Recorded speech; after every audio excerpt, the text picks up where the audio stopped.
Okay, good evening. We are going to reconvene our meeting. We started at 6 o'clock with a work session. We are reconvening at this time for the remainder of our meeting. We'll start with the Pledge of Allegiance, if you can please stand. I pledge allegiance to the flag of the United States of America and to the republic for which it stands, one nation, under God, indivisible, with liberty and justice for all. Is there any correspondence this evening? Yes. I had received a few emails from people willing to volunteer in different capacities, as well as thoughts on different supplemental positions that they felt that we should potentially add. I had a parent or two reach out with some building level concerns. We received multiple public records requests recently. I received some supportive and thank you notes for the work that I'm doing, and a letter from Seeds Orthopedics and Sports Medicine that I would like to share part of that and certainly thank them for their generosity. So they had sent a letter that they had offered sports physicals at the cost of $10 each to our student athletes, and donated $9 back for each sports physical to the Geneva Athletic Boosters. So from January 2021 through December 2021, they stated that they performed 20 athlete sports physicals, and therefore mailed a check in the amount of $180 to our athletic boosters. So again, thank you very much for your generosity. Thank you. I have two pieces of correspondence. First is we had received notice from the county auditor's office that what would be our Giant Eagle Dake Development LLC had filed a valuation complaint that was pretty substantial, changing their current value from $1,569,100 to $850,000 as their value sought. So we did file a counter complaint so we can be a party in that discussion. The other piece came from our state auditor's office when they informed us that our audit was complete. And in there, a summary of the report was that we would receive an unmodified clean audit opinion on the financial statements and federal single audit. No reportable findings in the report, no management letter comments or verbal comments, and that the district will qualify for the Auditor State Award, and that certificate will be presented to the district at a later date. And just to confirm that announcement, a press release from the Ohio Auditor of State's office came out on April 4th, listing Geneva Area City School District as receiving that award. Very good, thank you. Congratulations. Are there any agenda modifications? Yes. In C, agenda item G became I at the end. There was a switch and that the pledge moved after the work session this evening. There were, as an addition to donations, an addition to 13F retirement, an addition to 13G1. There is a new 13G3. There was a removal from 14B1 as well as an addition to 14B1. And lastly, a new 14B9. Okay. Thank you.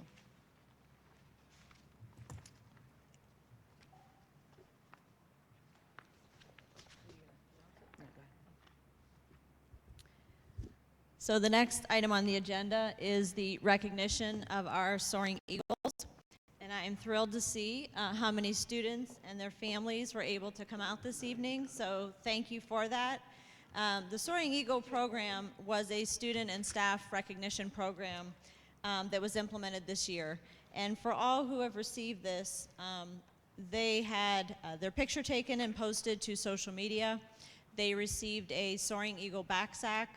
They got a positive phone call home to the person of their choosing.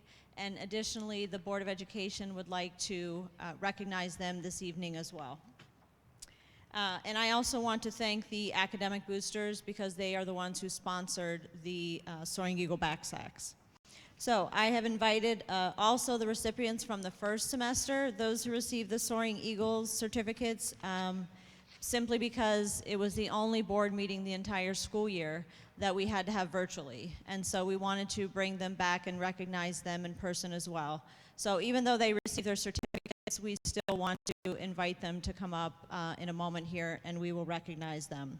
So I will begin with the first semester recipients, and I kind of just want to explain how we're going to do this.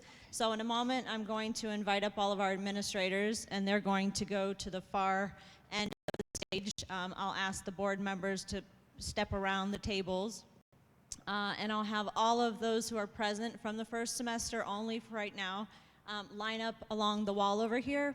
And as I call your name, Mrs. Berzanko will escort you up to the stage.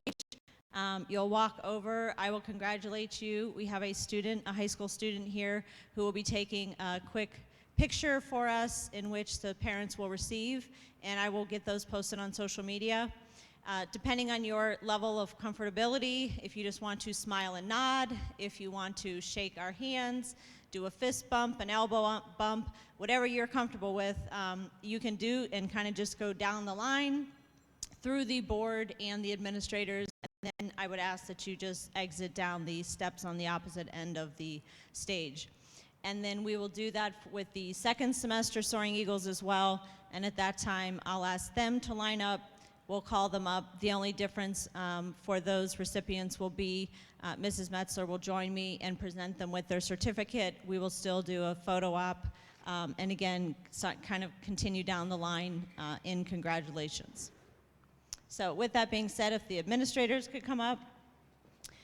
Board members, if you want to step to the front of your tables.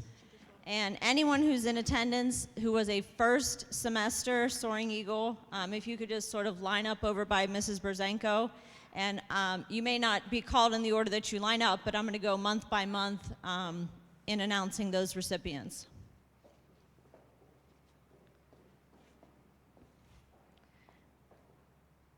So again, this would be if you are a Soaring Eagle for the months of October, November, December. If you could line up over by Mrs. Berzanko.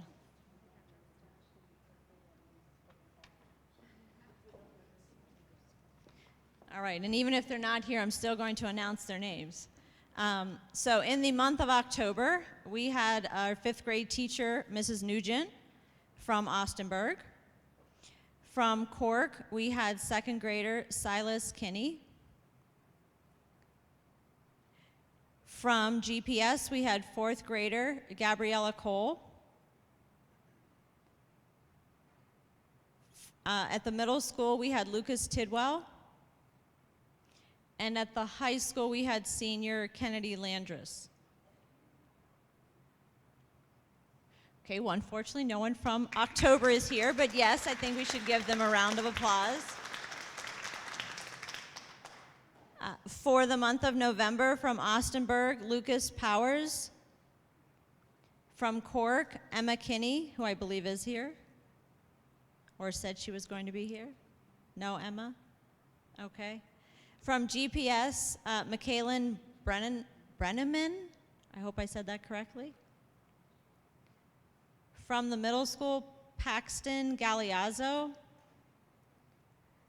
And senior Wyatt Fuderick. We'll give the November recipients a round of applause. Well, I know this fine young gentleman is here because I see him and I spoke with him before we started. So for the month of December, from Austinburg, we have Finn Otero.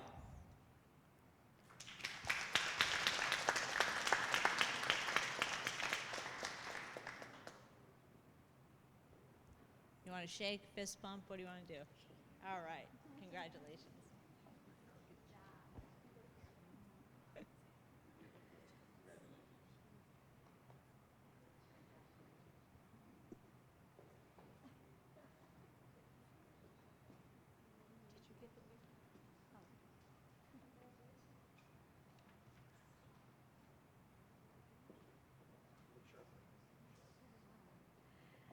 From Cork, we had Hudson Simmons.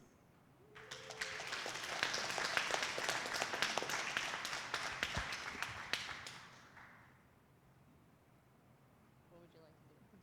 Fist bump. All right, congratulations.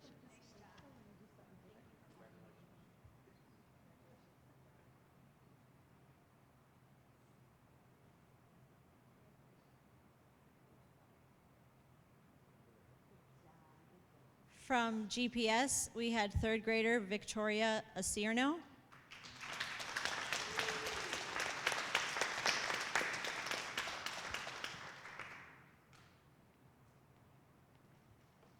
Shake. Congratulations.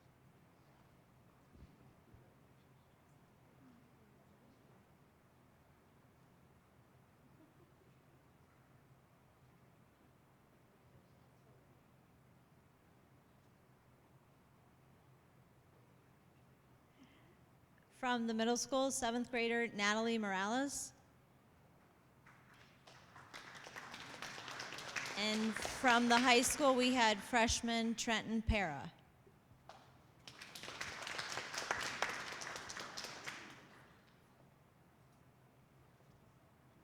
Okay. At this time, any second semester Soaring Eagles, if you would like to go ahead and line up by Mrs. Brzenko.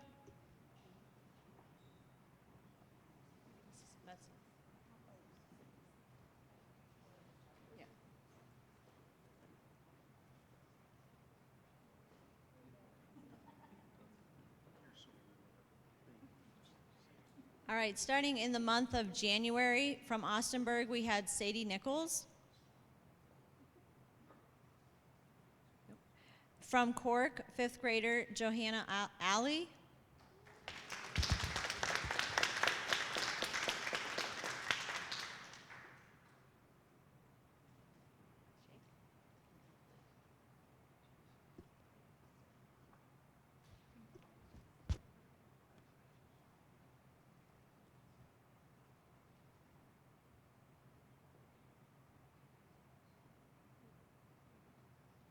From GPS, second grader Eli Moran.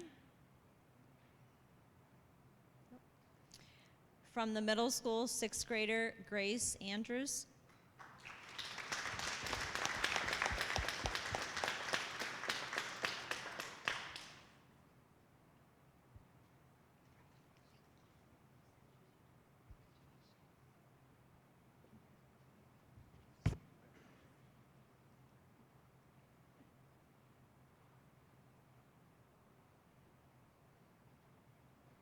And from the high school, we had sophomore Nathan Rich.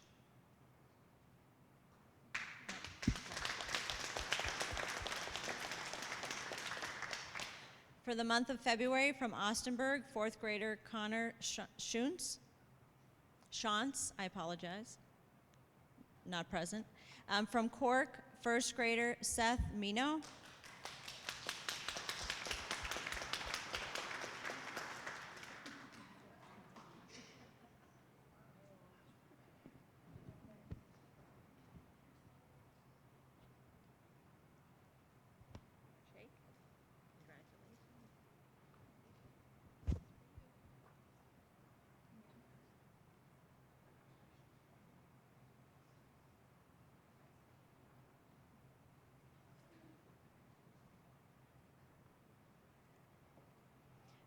From GPS, fifth grader Jackson Dodd.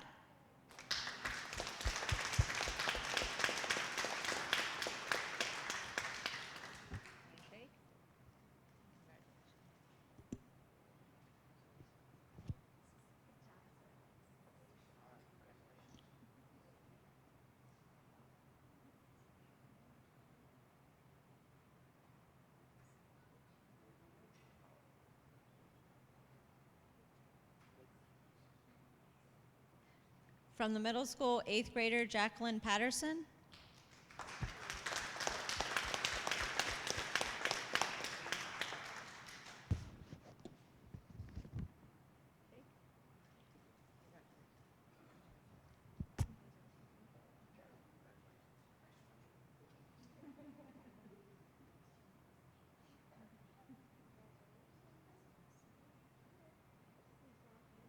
And from the high school, junior Danny Higley.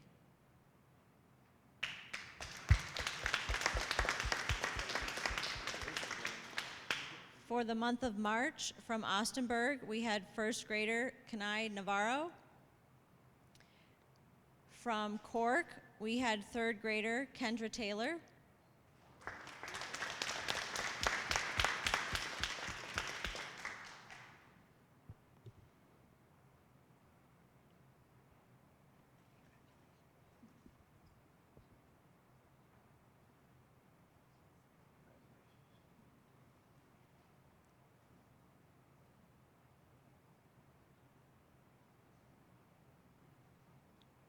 From the middle school, seventh grader Caleb Shimsky.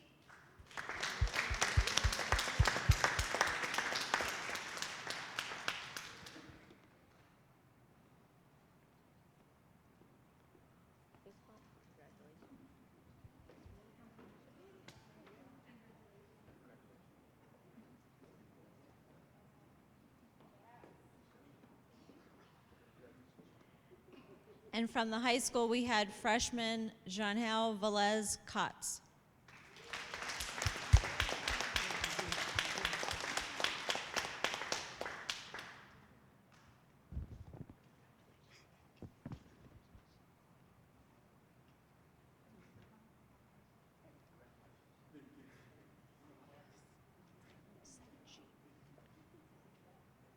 I apologize, my GPS recipient was on the back sheet. So from GPS, we had kindergartner Zion Grady.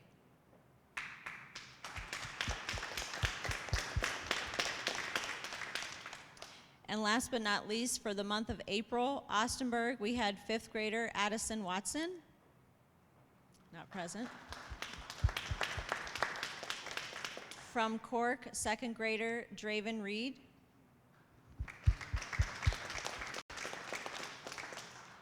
From GPS, fourth grader Jocelyn Ortiz.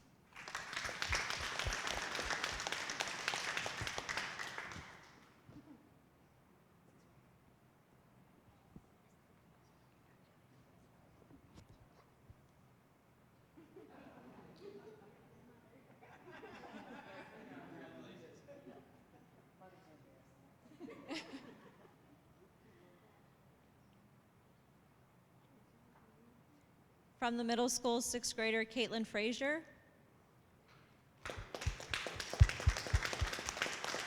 And from the high school, we had sophomore TJ McCoy.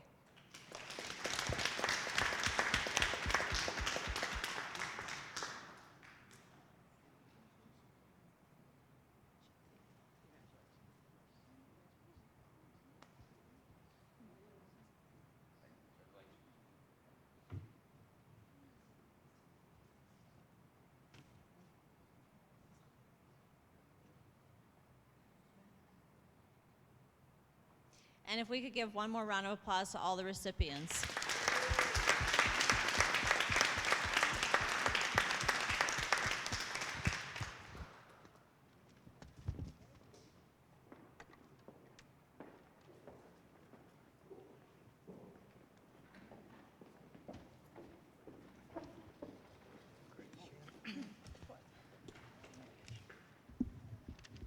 Thank you to all those students and parents that brought them tonight. Congratulations again, and thank you, Dr. Treharn, for the recognition. We will be moving on our agenda items to the Ohio School Boards Association presentation by Sarah Clark. Board members will need to move down to the front row. The front row? Okay. Yeah. Front row, okay. Maybe once they all filter out, we'll go down.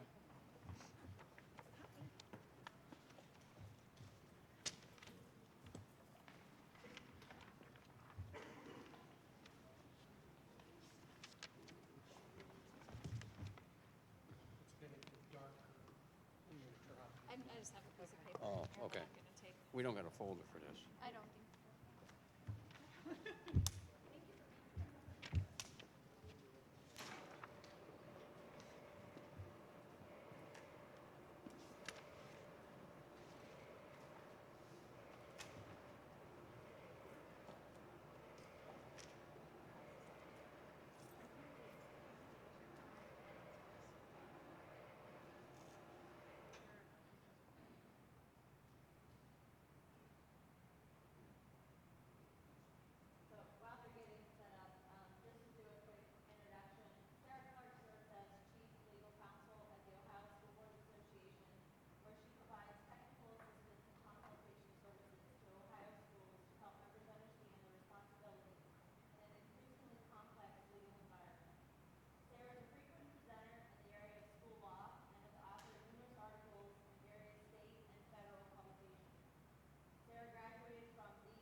you. And I will turn that mic on as soon as I get this up. Perfect. He's gonna turn the mic on, so we'll hold on just a second, but that was great. The Soaring Eagles was fantastic. Come back to follow. So.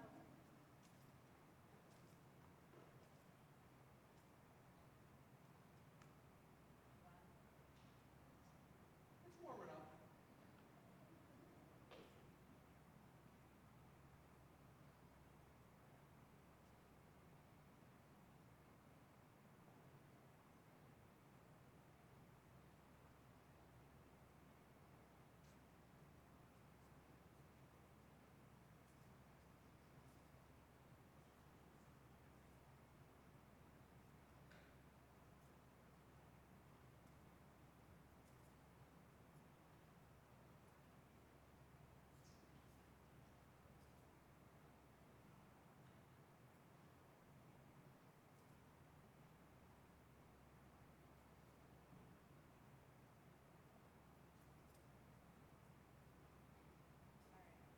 Is this on? Can you hear me? No. Okay, we'll wait just a second.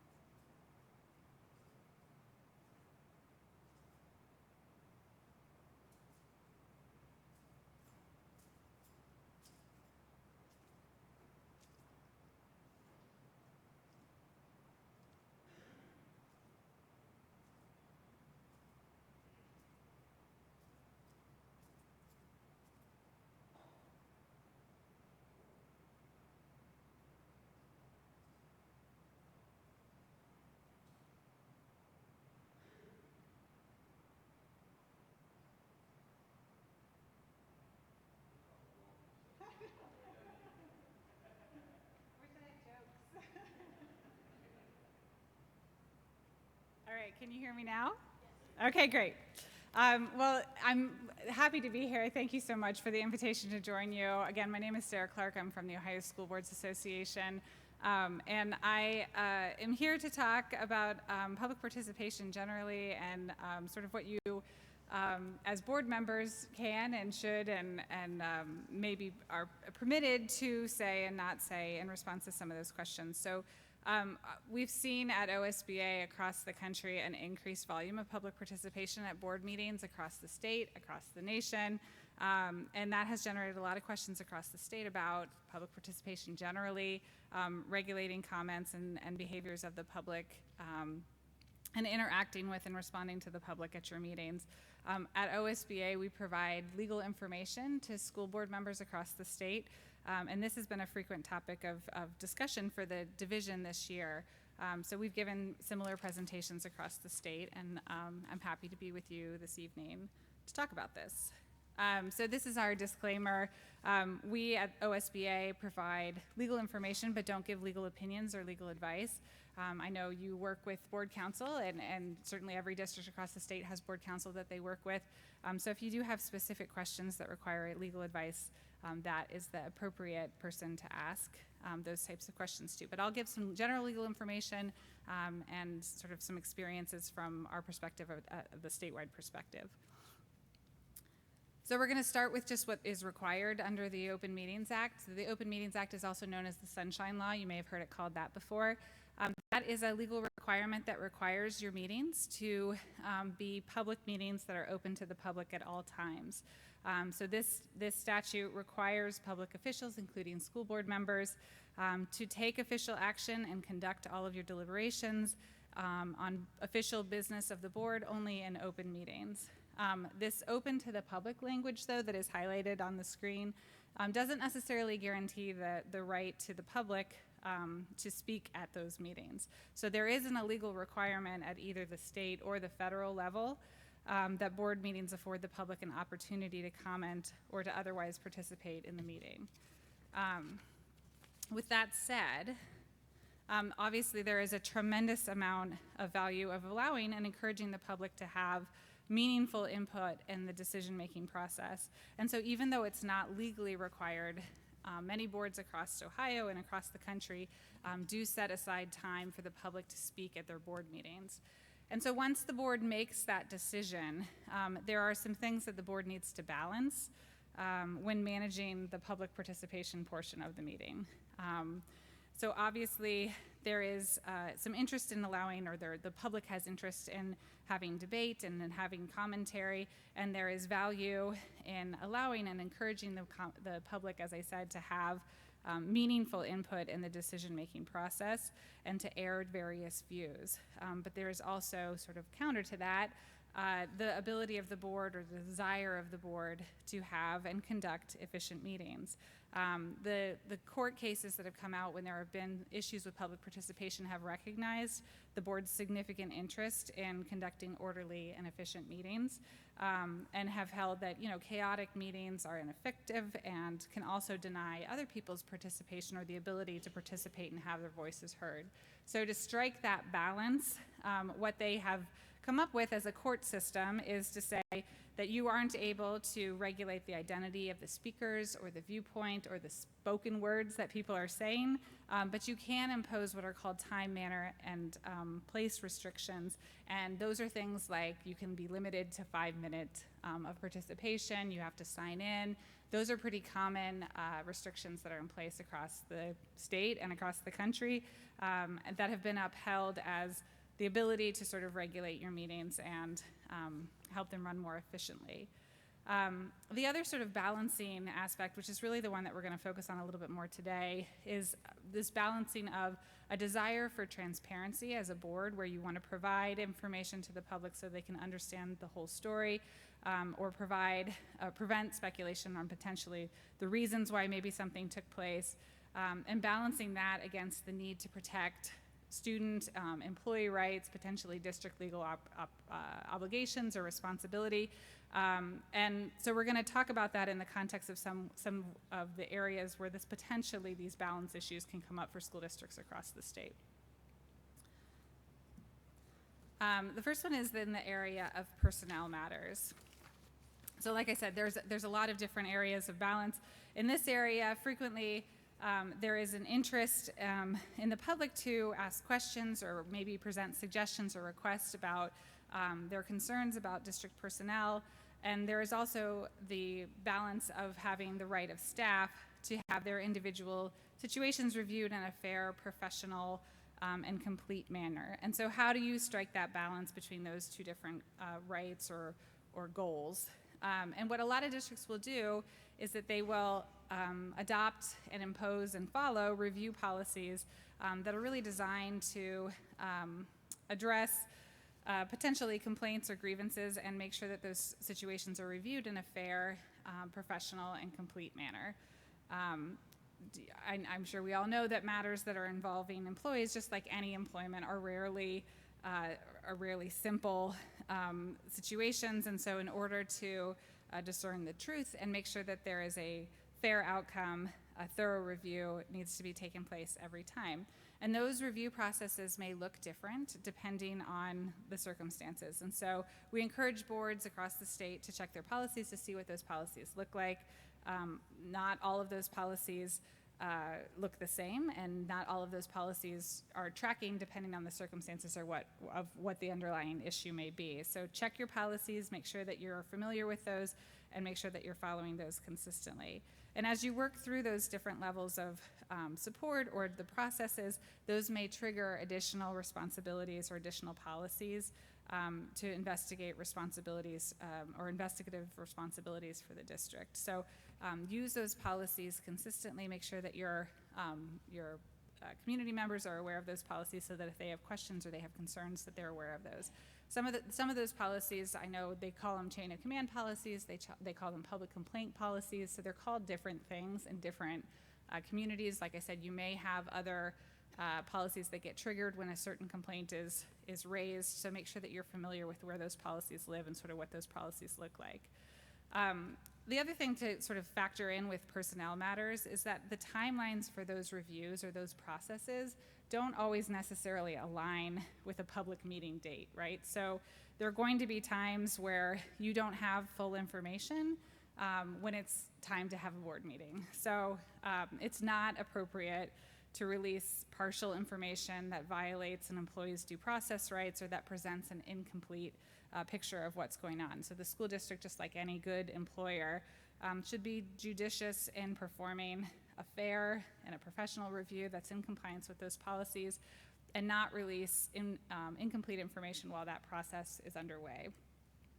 There's other pieces that's important to note on this slide, that there are federal laws that require you as a board to keep certain information confidential.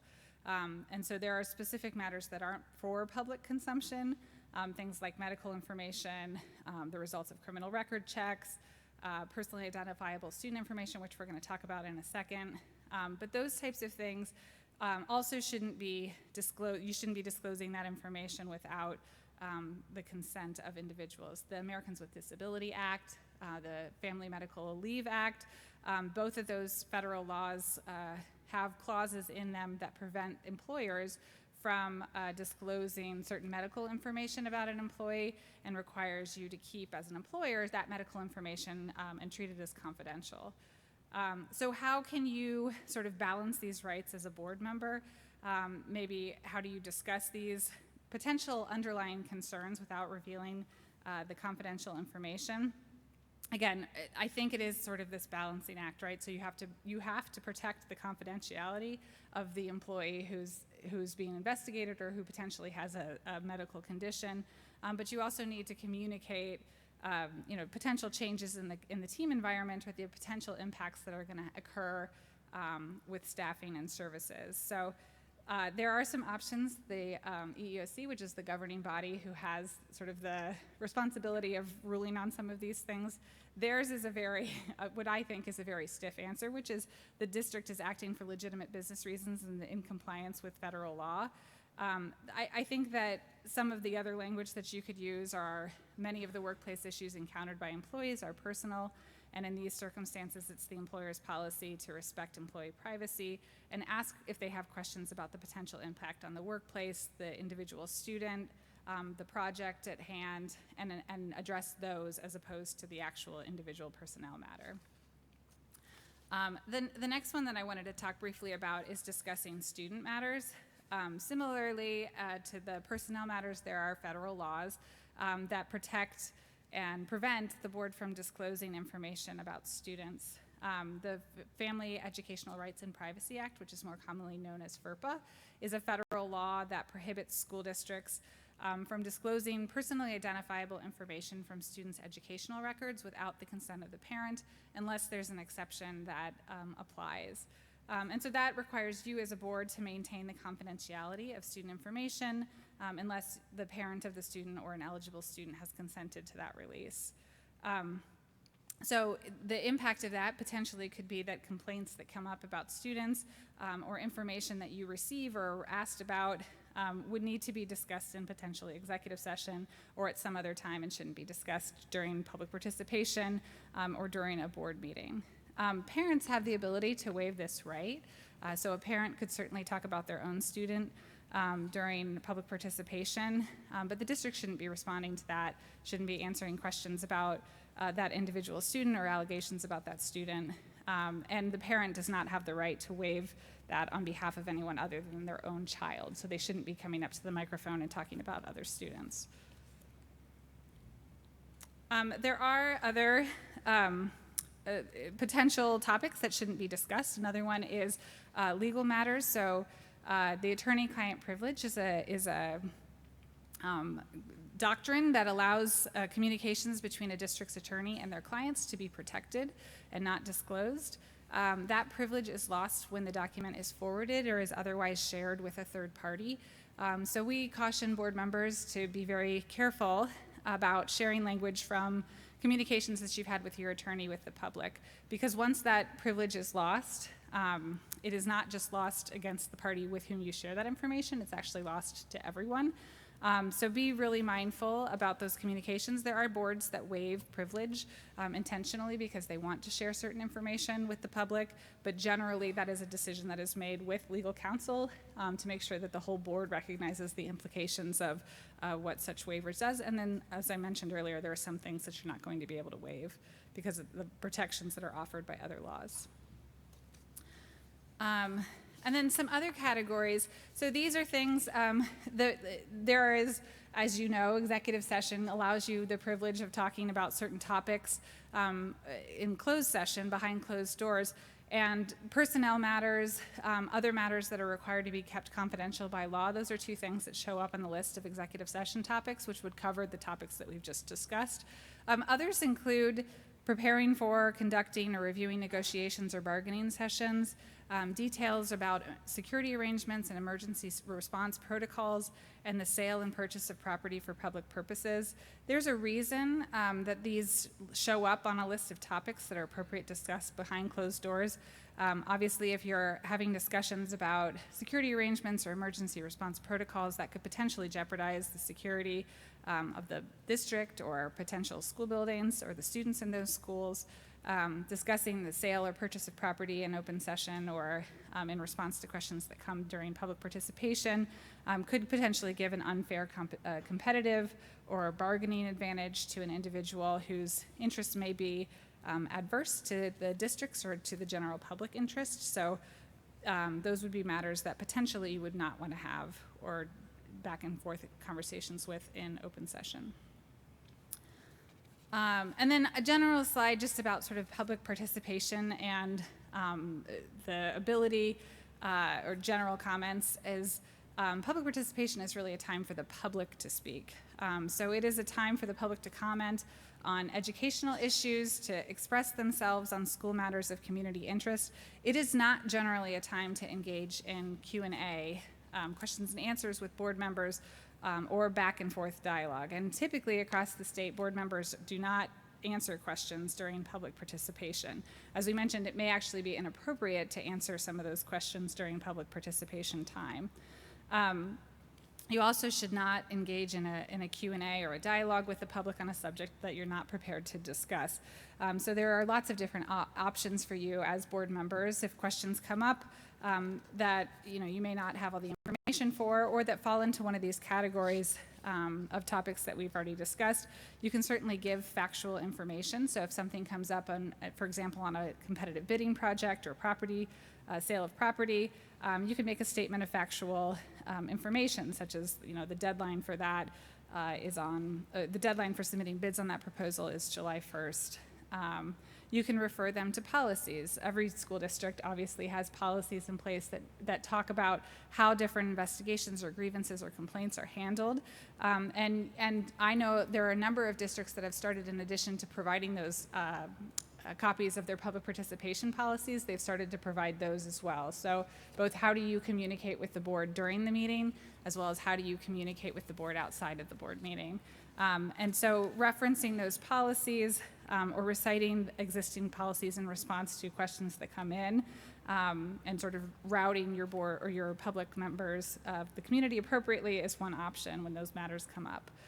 You can also refer matters accordingly. So, asking the superintendent to look into a situation and coming back to the board, or referring matters to potentially committees that you've set up in place to take a look at issues and bring those recommendations back to the board at the next meeting are appropriate responses to some of those questions. And potentially placing the topic on a future agenda if it's appropriate. So, you certainly can add the request to the agenda as a board and decide that that's a topic, again, if it's appropriate for discussion to bring up at a later point. And then the last point I wanted to make is just to, remind your community, and I kind of just referenced this, but remind your community of ways to interact with the board and the staff. And I would do that at every meeting. There's a number of boards who will remind the community of the public participation regulations at the beginning. They'll put them in the back of the room, or they'll make them available on board docs or whatever platform they're using, and make a statement at the beginning that says something to the effect of, comments involving personally identifiable information about students, employees, or board officers are best addressed through our public complaint process or policies, whatever you call your policy in that area. And like I said, some districts will even make copies of those policies available in the back of the room or on board docs. And again, trying to get at the underlying issue and determining whether or not you're able to address the issue without revealing confidential, protected, or incomplete or underdeveloped information is always an option as well. All right, that is my last slide. If you as board members ever have follow-up questions, OSBA is here to help, and we're certainly available as a resource to you. This is my contact information, and I encourage you to reach out. But thank you so much for inviting me today, and like I said, if you have follow-up questions at any point, please let me know. So, thank you.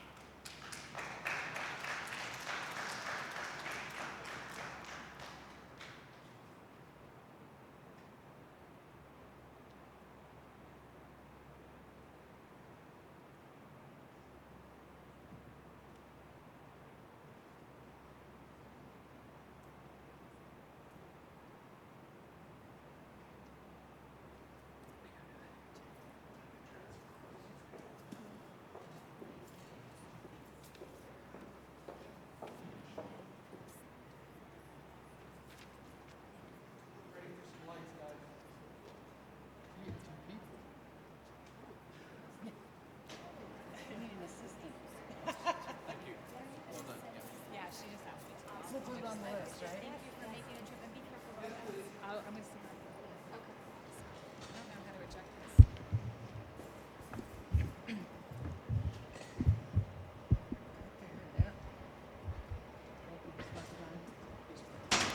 Thank you.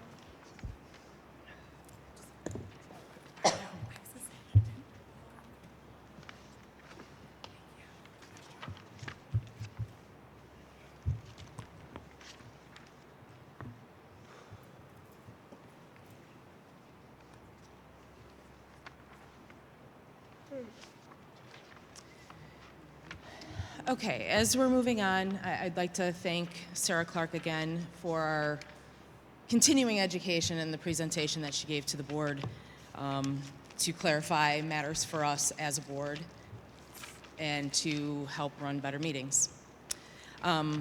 We are going to be moving on to the hearing of the public, and I know that many of you may not appreciate the more formal nature of some prepared statements that I've made in the past, but I do have another prepared statement this evening.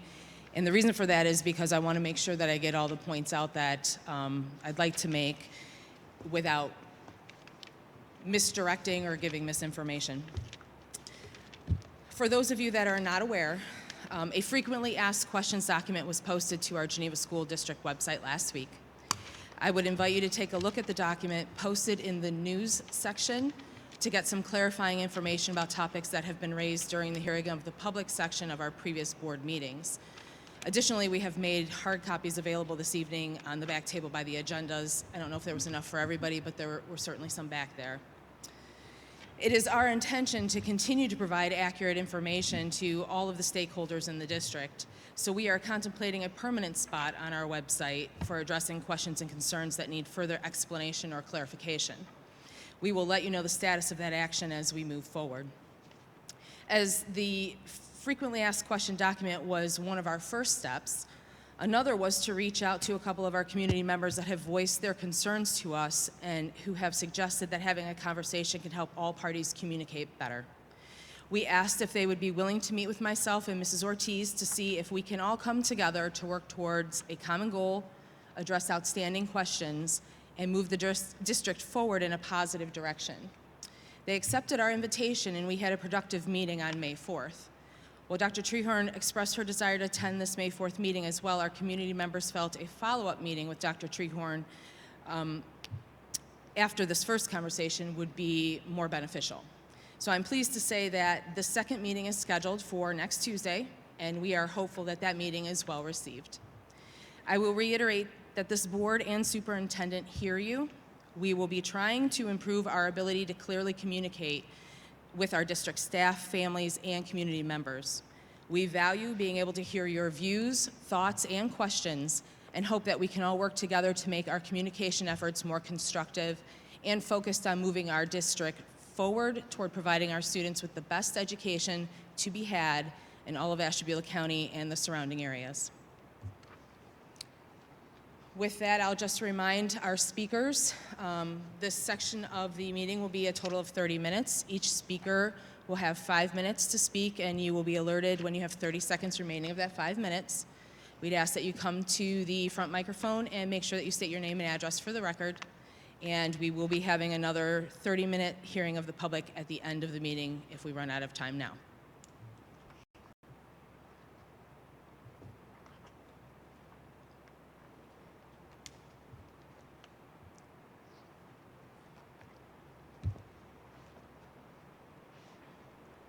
Hi, Brock Pearson. Wait 1 minute. We can't hear you on that mic. Yeah, Go ahead and try again. thank you. Brock Pearson? Yep. Thank you. 196 South Broadway. First, I wanted to really say I appreciated the diligence and the time of meeting Ms. Ortiz and Ms. Metzler. I do have a list of things that I wanted to make people aware of. I understand I can ask you a question in this format as the council who's visited us today has articulated. But I do have a list of things I want to make sure that we're aware of, and I want to recover some of the pieces that I think we may have mulled over that caused so much of this outrage and miscommunication to occur. Some of the topics are hard. I'm not intentionally being contentious, but they will have that effect in a certain degree. On October 26th, the ULP was written after what I believe was a wrongful, I don't even want to say it's wrongful. It was just intentionally malicious to keep union members outside of the schools, off school property, when you guys have a provision in your contract written that addresses that. That's how all this kicked off. That seemed pretty intense. 3 days prior, the union shared a post that it's not about the money, highlighting what it wanted from the board in a potential contract without giving up material, anything in that. And they listed 3 things. They wrote them. We have all these as exhibits. That's B. The first one's A. During the strike, the board and Terri released this statement on November 2nd. It states, despite the union leadership agreeing to the tentative agreement, the general membership voted it down, end quote, indicating this board didn't know what a tentative contract is, which was embarrassing to this community on a public stage and completely unwarranted. It was an attempt by the 2 people that were unilaterally inside of these negotiations to misrepresent the consideration on the line here to the board and drive our community into madness. The board wasn't there, only 2 representatives were. The information that you are getting and the information we are getting from double digits up to hundreds of people is not the same. Exhibit C, I have it in paper if you'd like to see it. 8 days after November 2nd, a police report was filed. We have a written statement on the police report about the person under investigation. This is eventually cleared and not picked up by a prosecutor, but the board never invoked Title IX. I keep hearing that this isn't an issue. However, a teacher and an administrator were suspended with pay for the same thing. The superintendent was not. Both of these individuals who were suspended were male. Hrina-Treharn is not. Hrina-Treharn is in a position of power. These admins are direct reports. Additionally, I know that we talked about this being private, Exhibit E, but they also put someone's name on the website asking for a substitute teacher in which the description underneath Matt Deering's name said Title IX.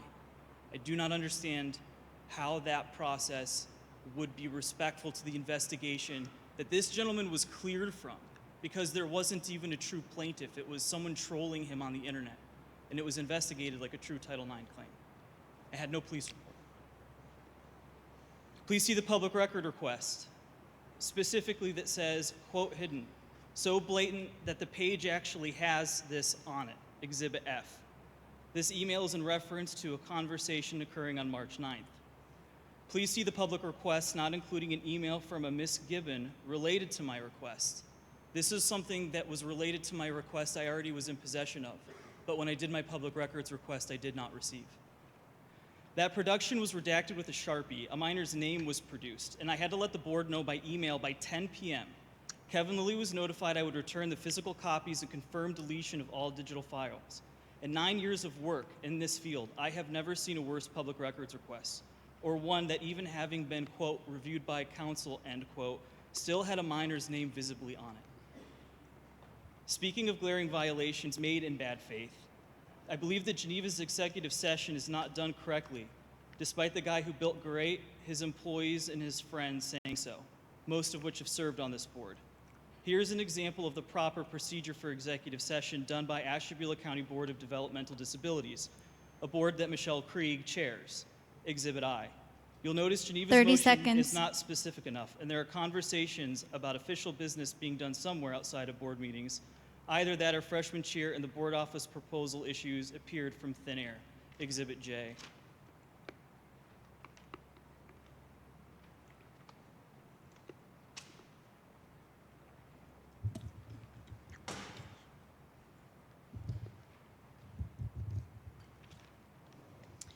Michelle Craig, 200 Cherrywood Circle.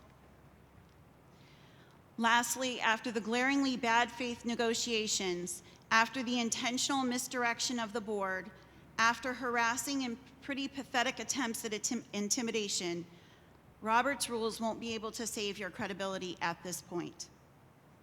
We have asked you to do your jobs and advocate for us. You have not. We met you face to face. Your letter indicated we were not on the same page. I hope this wasn't too hard to follow. I know some of you find Brock very hard to follow and that he rambles, and I want to make sure that we really spell it out for you. I'd substitute home rule for Robert's rules. Just a little pro tip. We can send you a copy if you'd like.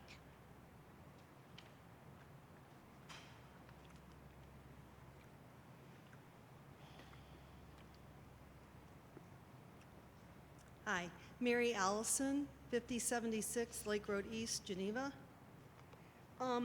I just wondered if maybe you guys were considering maybe readdressing the board policy on anti-harassment, bullying, aggressive behavior. I know these are serious accusations, but lately it seems like they're coming from anonymous people, and that concerns me because that could build up and develop into just a rumor mill and people having to take paid administrative leave, all because of a rumor. And if anybody gets wind of it, I'm really worried it will mushroom, and then they'll say, oh, we don't want that person here at the building for a while, so hey, let's spread a rumor. But I really think there should be a name involved when they have accusations. So there's some kind of reliability, accountability that we can fall back on. And that's my concern. Thank you. Thank you. Thank you.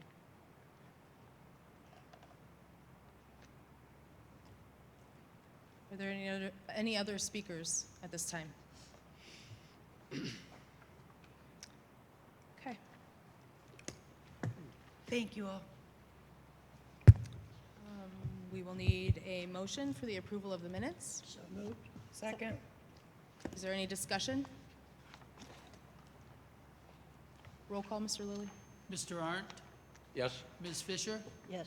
Mrs. Metzler, Yes. Mrs. Milliken Dixon, Yes. and Mrs. Ortiz. Yes. A motion for the treasurer's financial report. Moved. Second. Any discussion? Roll call, please. Ms. Fisher, Yes. Mrs. Metzler, Yes. Mrs. Milliken Dixon, Yes. Mrs. Ortiz, Yes. and Mr. Arndt. Yes. A motion for the approval of the invoices. Move. Second. Any discussion? Roll call, please. Mrs. Metzler, Yes. Mrs. Milliken Dixon, Yes. Mrs. Ortiz, Yes. Mr. Arndt, Yes. and Ms. Fisher. Yes. The informational items, Mr. Lillie. You will see 3 donations listed. The first from the Fraternal Order of Eagles for our scholarship awards to 4 graduating seniors. This is an annual donation. Another donation from the Foundation for School Business Management to be awarded as a scholarship to a graduating senior in the district. And another donation from the Ohio Association of School Business Officials for participation in the OASBO mentorship program. Okay. Thank you. Mrs. Dixon, our legislative report this evening. Thank you. My voice is back for those of you that I don't know if that's a good thing or a bad thing. Okay, so first on my list is Governor DeWine did sign into law H. Bill 583. That's the one that extends the current temporary flexibility for school districts regarding the education requirements of substitute teachers. So this current legislation expires June 30th, 2024, but the intention is, starting in January of 24, to make it a permanent measure. That's the intention of the legislators, so let them know what you think about that. Next I have Senate Bill 135. It is on Governor DeWine's desk for his signature. This is the bill that would require school districts to include career advising policy information on career fields with associate degrees and certificates and the Reserve Officers Training Corps. The bill also requires the state superintendent of public instruction, chancellor of the Ohio Department of Higher Education, and director of the Ohio Department of Job and Family Services to develop a statewide apprenticeship program for high school students. Lastly, the bill modifies an existing property tax exemption for qualified renewable energy facilities to require coordination with JVSDs and career centers, among others, to train individuals for careers in wind or solar energy. The governor is expected to sign this into law this July. The House and Primary Secondary Education Committee sent to the floor HB 333. This one requires the state to recommend a job description for school counselors. I tried to find some history on this, and I'm not really sure. My question is there no job description for school counselors? It's not a question for in here, just in general. But now this would require there to be one. Would also require public schools to consider the recommendations when preparing job descriptions and assigning duties for school counselors. It would also require the designation of a school counselor liaison at the Ohio Department of Education. That same committee, the House Primary and Secondary Education Committee, held sponsor testimony on HB 606. This would require public and chartered non-public schools to create an individualized seizure action plan for each enrolled student who has an active seizure disorder diagnosis. Tongue twister. Seizure diagnosis. For schools to require to have a plan for those students that suffer from those disorders. The House Insurance Committee held sponsor testimony on HB 601. This would increase state teachers' retirement system and school employees' retirement system employer contributions from 14% to 18%. So this bill would require school systems, the STRS system and that's ERS system to give the retired folks an increase of 4%. The increase would be phased in over 8 years. The bill would also require the STRS board to annually institute a cost of living adjustment and would prohibit STRS board from reducing the cost of living adjustment below 1%. Finally, the bill would eliminate a requirement that an STRS member or be at least age 60 to be eligible for an unreduced retirement benefit. So they want to eliminate the age limit and require a cost of living increase. Okay. House Bill 616. This is the one, it is currently in committee and up for debate on the floor of the House. This is the one that would prohibit a Board of Education from teaching certain divisive or inherently racist concepts in public schools. It would also prohibit a Board of Education from training or administering professional development to employees that promote or endorse divisive or inherently racist concepts. It would prohibit K-3 students from being provided any instruction on sexual orientation or gender identity. It would prohibit 4 through 12 students, grades 4 through 12 students, from being provided any instruction on sexual orientation or gender identity in any manner that is not age appropriate or developmentally appropriate in accordance with state standards. It would allow complaints to be filed with the State Board of Education and withhold funding for noncompliance. SB 308 was introduced. This would prohibit state and local governments, including school districts, from investing in, granting incentives to, or contracting with Russia or companies based in Russia to require STRS, SERS, and Bureau of Workers' Compensation, among others, to divest from any such holdings of an identified company based in Russia. DeWine signed into law HB 95. This appropriates $338 million in fiscal year 22 to the federal school lunch program.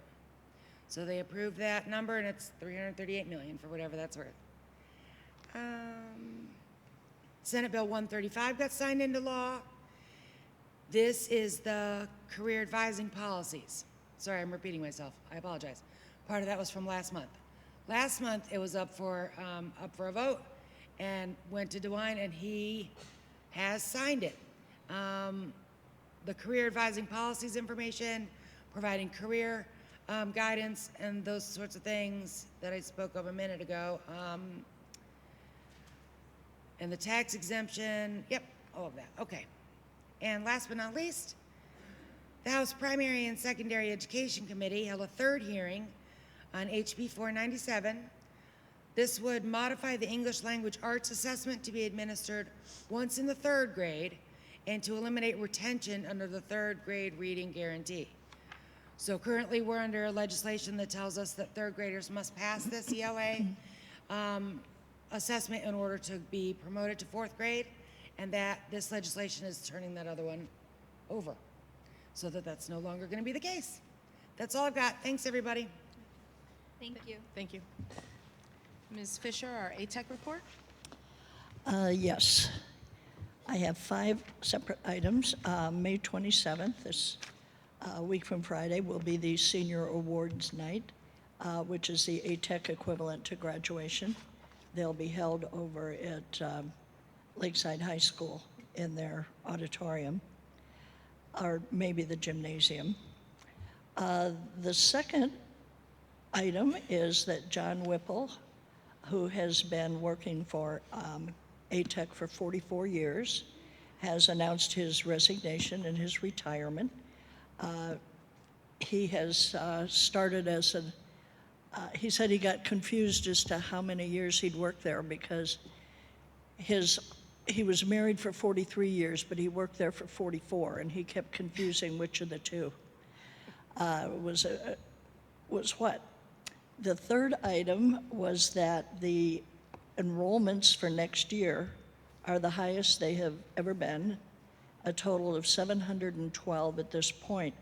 There are still some things to be worked out. There are certain qualifications like grade point averages and so forth to be accepted into these programs. And since the school year isn't quite done, there were some borderline kids that may not be accepted into the program because of GPA. But of the various programs there, 10 of them are totally full with a waiting list. So the 712 is what the capacity would hold. But if we lose others through non-qualification, there are other people on waiting lists that if they may not get into the program that they specifically want, they may go into a different program. And as a reminder, the plant sale from the horticulture department over there ends on this Friday, the 20th. And they started an online ordering system, which I guess just about crashed the computers. So that was a big success. And the final item is that there were 59 participants in the Skills USA contest that have moved from state down to nationals in Atlanta. And they will be chartering a couple buses because of the displays and things that they need. They cannot carry that on an airplane. So they will be having some buses, and they will be heading down to Atlanta to compete in that in the next few weeks. That's it. Thank you, Ms. Fisher. Move on to the report of the superintendent this evening. Yes, we will start with our administrative reports. We do have a few administrators who are out this evening for family commitments, so a few of them will be giving reports for themselves and an additional person. First, we have Ms. Farina, who will be giving both her report as well as Mrs. Porcello's report.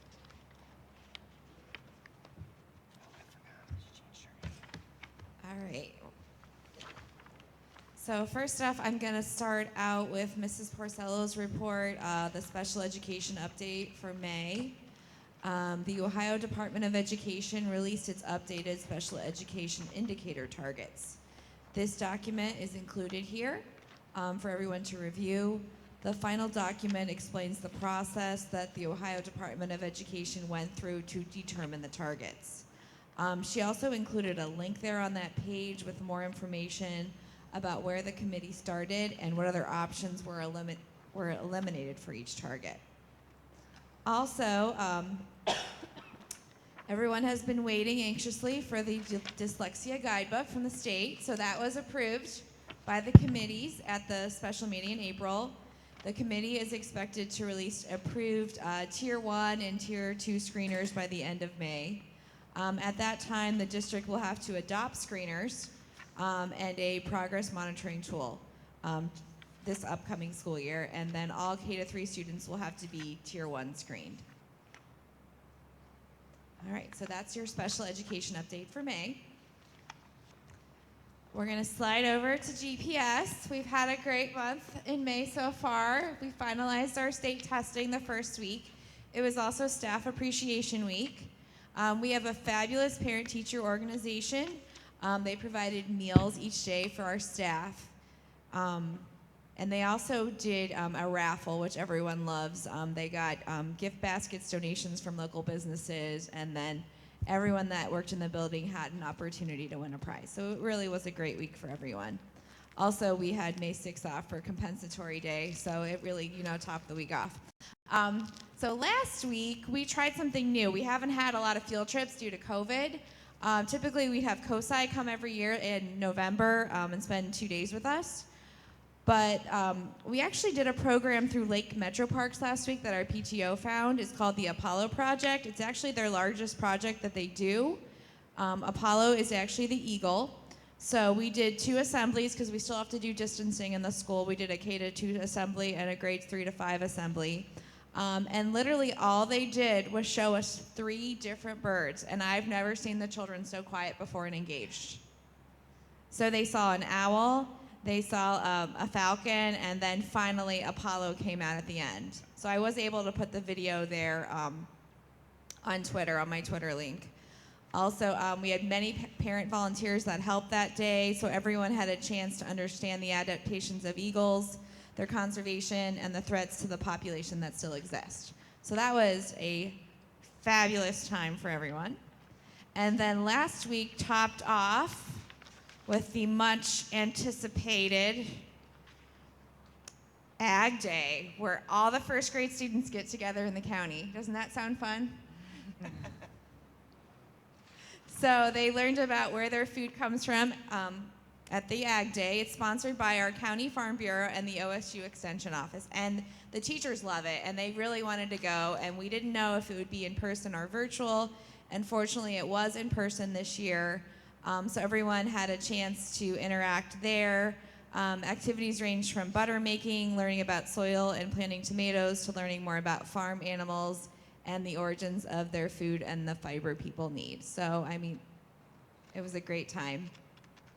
And then tomorrow at GPS, we are going to have Jungle Terri come visit us. We're going to do 2 assemblies again. He's known for his amazing animals and reptiles that offer an interactive experience for everyone. And then next Tuesday, we are back on the Good Time 3 in downtown Cleveland with the 5th grade students. And we have transportation. So thank you everyone for that. Thank you, bus drivers. We're super excited to go. Hopefully, right now there's rain in the forecast, but it's personally one of my favorite field trips to go on. I tried to calm the people are nervous about being on a boat. I said you really don't feel it if it's really rough. They don't take you that far out on the water of Lake Erie to eat your lunch, but we do go through like the flats and the canals, and they tell the history of Cleveland and the rivers. So it's really an enjoyable experience for all students. So that's a few highlights for May for GPS. Thank you. Thank you. Thank you. Thank you. Next, Mrs. Doherty from Cork.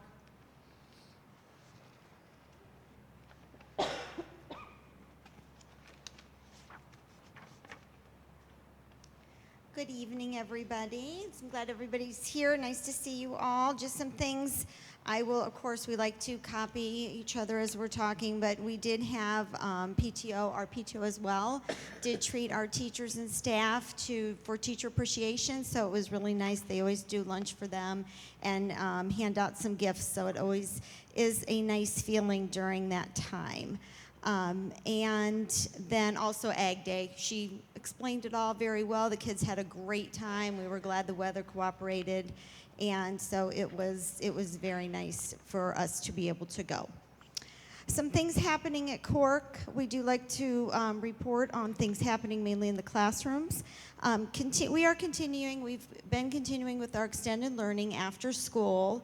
That will be wrapping up tomorrow. After school tomorrow will be our last day, but we did have a great turnout this last time. We had 16 third grade students, 7 fourth grade students, and 4 fifth grade students attend, and our focus was on math.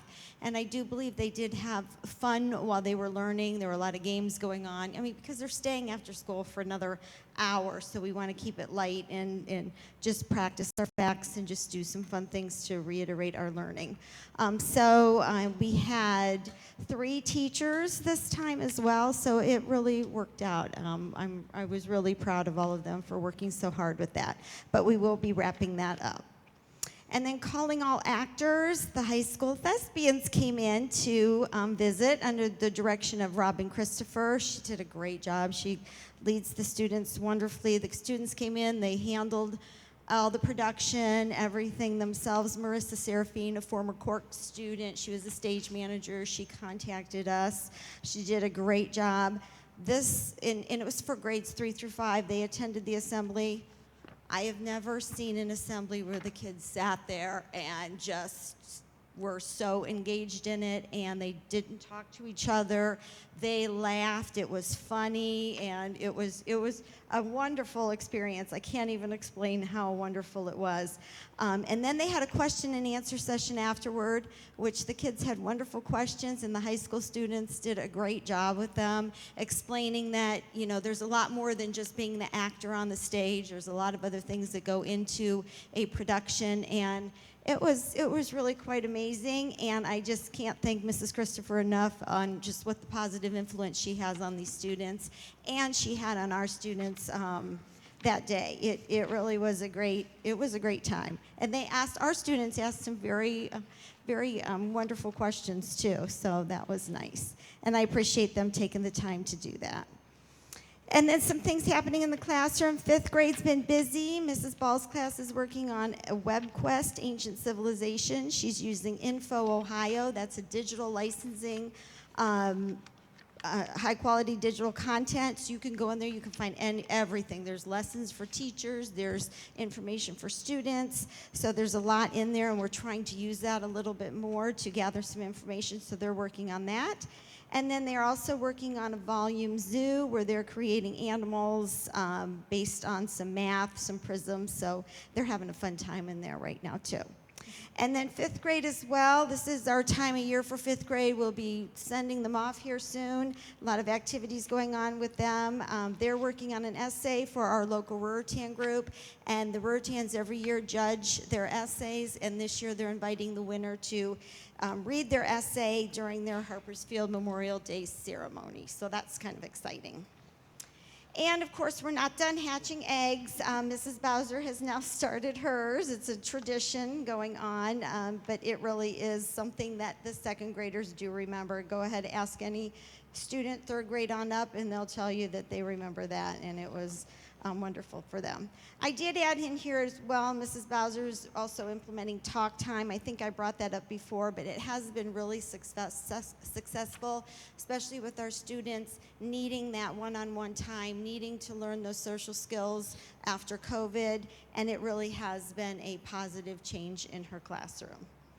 And they're also working on biography reports. For 2nd grade, they're pushing, picking out books, pushing their writing levels, and really getting ready for the fall 3rd grade reading test. So even though that's a while off, they are picking a person and a book that is in our current library. They had to find one in our library, and they're going through the report process. And then next week, real quick, I know I'm going on too long, we are celebrating Right to Read Week, and the theme will be books are our good friends. So it's going to be about friendship, caring. We're going to have Stop, Drop, and Read, theme days, all the fun stuff going on. So that'll be next week. That'll be fun. And we're wrapping up. We've got a lot of things happening, and we're wrapping up the year with that. So thank you. Thank you. Thank you. Thank you. Next, Mrs. Brzenko will be giving both her report and Assistant Superintendent Mr. Leibert's report. I'll start with mine. Good evening. We've been very busy at the building as well. A lot of dittos to the other ladies. We had first week in May, we celebrated Staff Appreciation Month, and they also enjoyed many treats throughout the week, and even received a massage or chiropractic services from Dr. Trice. He did come in. He sees a lot of our staff already, so he came in, and if they wanted that, they were able to sign up and get that service. So they came out feeling like a brand new teacher. On May 9th and 10th, our PTO held a BOGO Scholastic Book Fair, and it was held outside on the playground. We had a lot of volunteers that came in, and the students were having so much fun outside. Then they would come inside, and they were doing some reading groups. So that was really nice to see, especially when it's outside. They had a lot of fun with that. The first graders attended Ag Day, as Miss Farina and Mrs. Doherty already have talked about. Again, they came back all excited and talked your ear off. Still talking about it. The second graders have been raising larvae from 1 centimeter long to a silky cocoon. I put some pictures in here for you. PTO bought all of the supplies for the second graders. The students are investigating the growth with magnifying glasses and journaling each day's growth, due to the fact that that is one of our building goals, is to practice their writing. So they're doing that, and students can't wait to see them turn into beautiful butterflies and then release them before the end of the year. On Wednesday, May 11th, Mr. Cripple came into our 4th grade, Mrs. Bucci's science class, to teach them about hydroponics. This is a way of growing plants without soil that the students were very interested in because they were learning about that. And one of the students said her dad does that sort of thing, and that was Mr. Cripple. So he came in, devoted his time. I put some pictures in there as well. The students completed a KWL chart before he came, and then after he did his lesson, they did the L of that, which is what did you learn from all of this. So, in preparation for the end of the year, staff and AESA are planning many events. We are currently getting our list together for summer school students that would benefit from that program this year, so we're getting that ready. We had 3 or 4 parents that put in at Nutritional Tea in Ashtabula. I've never heard of that organization. She makes special teas that are very nutritional, and we won in Ashtabula County. So for another little token for the teachers, they got all these special little teas, and they are having a ball with that. So that was for mine. For Mr. Leibert, sorry he could not be here today. This year was something different. We were able to receive our math, science, and social studies scores already on May 10th. So that was something new. So we were able to look at those scores, see how we did, start planning for next year. It's important to remember that these numbers that he has included are preliminary, and they're subject to change because some of the students are in our tallies that aren't supposed to be in our tallies because they came into our district after the halfway point, and some students are somewhere else and they count for us. So little adjusting that we can do, but I'm pleased to report that we did show as a district growth in 12 tested areas, and we're above the state average in 16 of them. Nice. So some of the areas of growth were 3rd grade math, 4th grade math, 6th grade and 8th grade math, geometry, 8th grade science, and biology. And the scores that you see there are what we ended with last year, and as a district where we are on the second one. Some of the bigger improvements were on the right side of yours by school. You can see some of those have really jumped as well. So it's good to see. I'm very hopeful about the reading scores that will be coming in between June 15th and June 24th. Also a note that above the state average, we were that in 3rd, 6th grade, Algebra 1, and Geometry. Science, 5th, 8th, and Biology, we are also above the state average. And Social Studies, which was U.S. History. Mr. Liebert has given you a lot of different reports here in color so that you can see, and he says that he would like you to take some time to look at those, and then next meeting, if you have any questions, you can ask him about those. Okay? Thank you. Thank you. Thank you. Mr. Riley?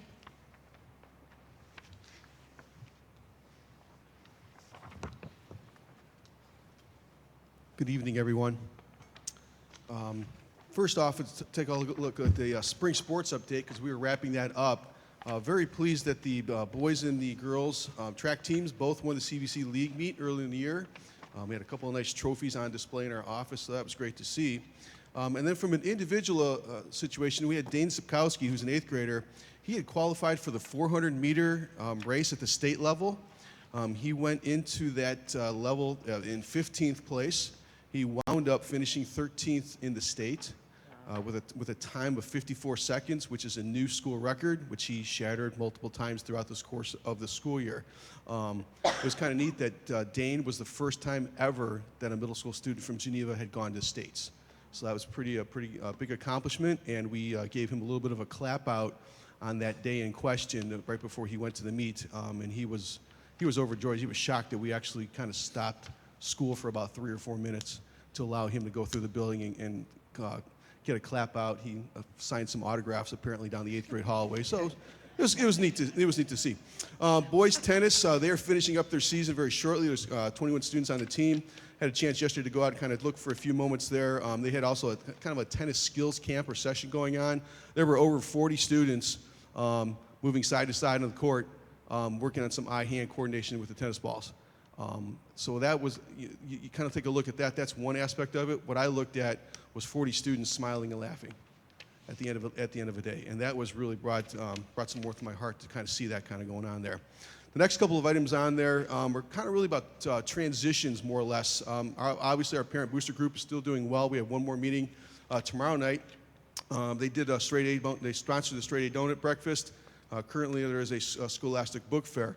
Mark and I have gone to each of the elementary schools to their parent meetings this past month to kind of welcome them into Geneva Middle School, tell them some of the things that we're trying to do in that building, or excuse me, in our building, to try to ease their transition into the middle school, because it's challenging for not only students, but also parents have some questions too. So we try to answer some of those along the way, and we were very warmly received by all of the parent groups, and that was great to see. So I'm very grateful for our parent group and all the parents of the district. They just do a phenomenal job in supporting what we're doing.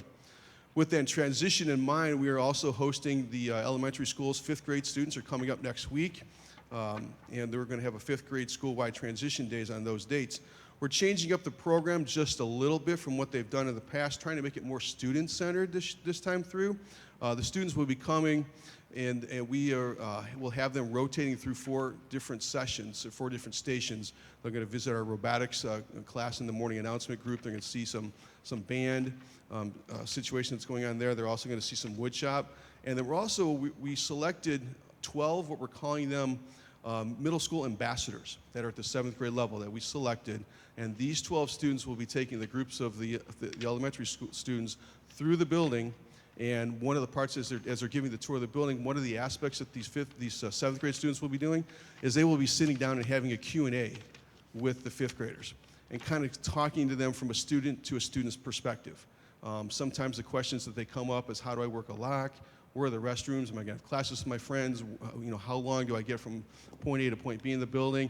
So we asked our students to kind of think about questions that the 5th graders might ask as they just came up from a couple years ago, and try to see if they can't help relieve some of that anxiety and some of that stress with them. And then the program is going to end with our 8th grade choir doing a performance. So that'll be kind of neat as we kind of go through. Just moving forward, really, I've listed the May and June remaining events that we've got going on there. Like my colleagues, we had Staff Appreciation Week. We tag teamed it. We had the academic boosters provided some food on one day.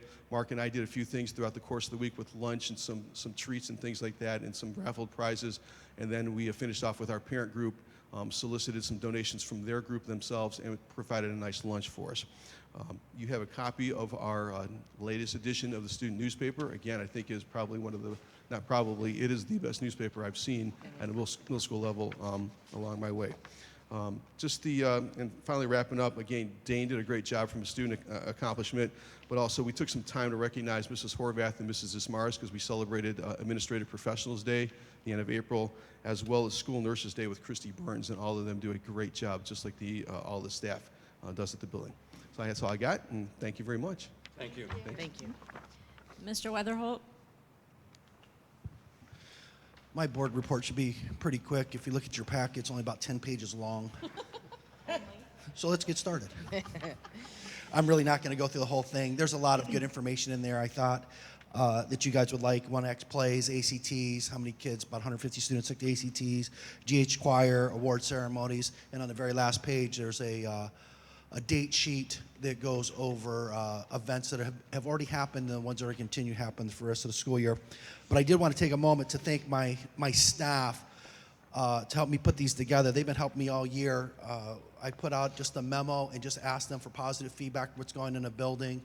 Who knows better than what's going on in the building than they do, although we do keep track of everything that's going in the building and everything in there, everybody's aware of. Some teachers may not as much as others, but it's a way for us to get information out to everybody and hear it firsthand from them. So thank you to my staff for helping me put these together all year.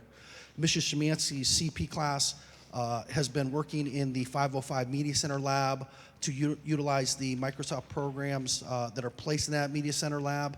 The project helps them familiarize them with Microsoft and MLA formatting. So they've been going down to the Media Center to work on writing. It's the one area in the building that does have Microsoft and all the programming in there. They've been doing that for the last couple of weeks. I want to send a special thank you to Mrs. Florence Evangelista. I probably pronounced that wrong. I tried, for helping us secure a $10,000 grant from Parker Hannafin. This grant will help us bring some long-needed STEM programming into Geneva. The process of the grant is going to give us some curriculum, but we'll be working with 2 companies outside of Youngstown that will allow us to send down things that we build and stuff. So they have 3D printers and things that made available to us, equipment that we don't have in the building we can't afford. But if our graphic designs and that makes the prototypes and all that, they send them down there, they'll build them for us and send them back to us. They also have projects that go into different classrooms to support the math program, the science programs. So the one that they were just working on was solving the Mars Land Rover. The physics class was working on it, and they had to go over different terrains. In the process, they had to come up with gearing, different wheel sizes, and all that. Well, they sent us the kits for the classrooms, and that got implemented in our curriculum, so we'll have the opportunity to do that with this grant. I think it was Wednesday, I might have the date wrong, I ended up at at Conneaut for the rite of passage. The Veterans Service Commission put on a program to recognize all the county vets going into the military that have already signed their contracts, I should say soldiers or military personnel that are going in. So Tyler Morton, Louise Albino, Abby Bartell, and Zach Maley have all committed a selfless act to give of themselves so that we can have the lives and the freedoms that we have. So I wanted to thank them personally. They all 4 from Geneva signed up for the Army. So congratulations to them and thank you.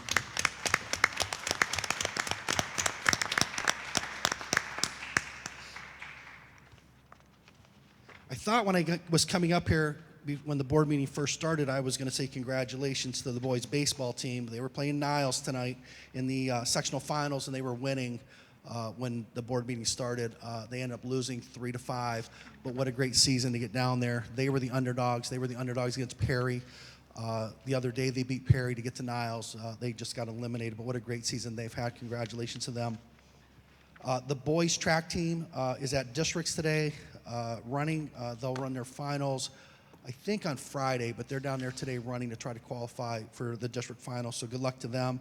And tomorrow, the girls' district's first round is at Perry if anybody wants to go out and cheer them on. So good luck to those sports teams too. Thank you. Thank you. Thank you. Also this month, our Director of Transportation and Maintenance, Mr. Rome, will be giving a report.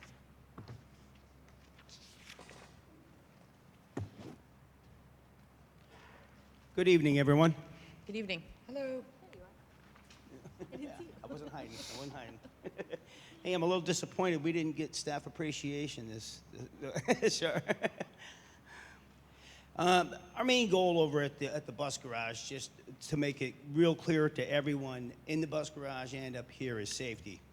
Every step that we take over there has safety involved in it. Even when it comes to communications, we're looking at each other to try to improve our communications and always still including safety in that. And when I'm with that, I want to take an opportunity to thank Shar and all of our drivers. They continue to impress me with the way they could communicate with each other without saying much to each other, because they all just know what the expectations are of each other and what the expectations of them is from all of us. We come down to it, if we think about all of this, we're all here for the kids, and we're all here so that they can learn, so we can get them safely picked up from their homes, get them safely transported to their schools. They can learn from all of the educators that we're fortunate enough to have, and then get them picked up and get them safely transported back to home so that our days are complete and they're hopefully learning and moving forward. There's a lot of moving parts in transportation. We're fortunate enough to have a really good mechanic over at the bus garage. When I first came in, I got a report that 60% of our vehicles failed our tests, the state tests, when they come in, and they do it when we know that the state is coming to inspect our vehicles.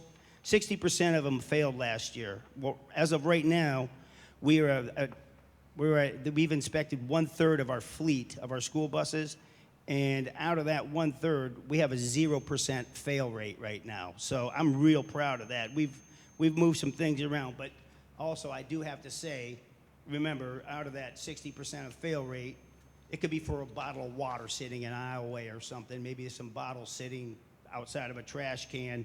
So a nick in a brake chamber that we wouldn't see, but the state people, when they're inspecting, they will see. So I do want to take a moment to give a shout out to Jay, our mechanic. He's done a great job there. I'm looking at maintenance, to be honest. Dave does a great job for maintenance when he's out there, and it's really nice hearing about all the sporting events that we're competing in. Dave goes out, and he's the guy who makes sure that the fields are ready so that our students can go out there and enjoy playing the sports and have all that good time. He goes out and he makes sure that those things are taken care of so that can happen. I feel very fortunate to be working with the people over there at the bus garage that I work with. And to be completely honest, we're all very lucky over there to be working with Jared.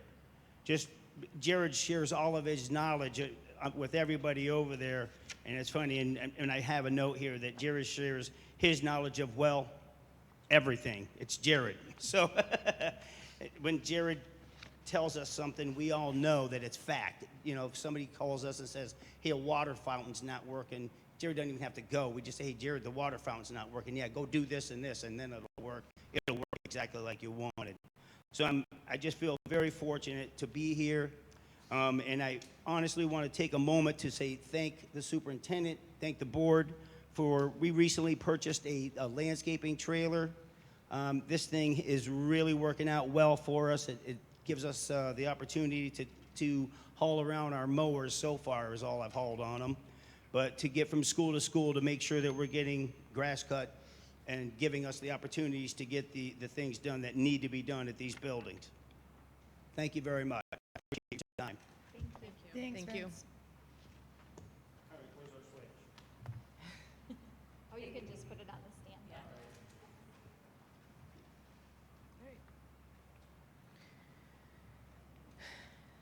The superintendent recommends the board approve the enclosed service agreement with the YMCA for the 2022-23 school year.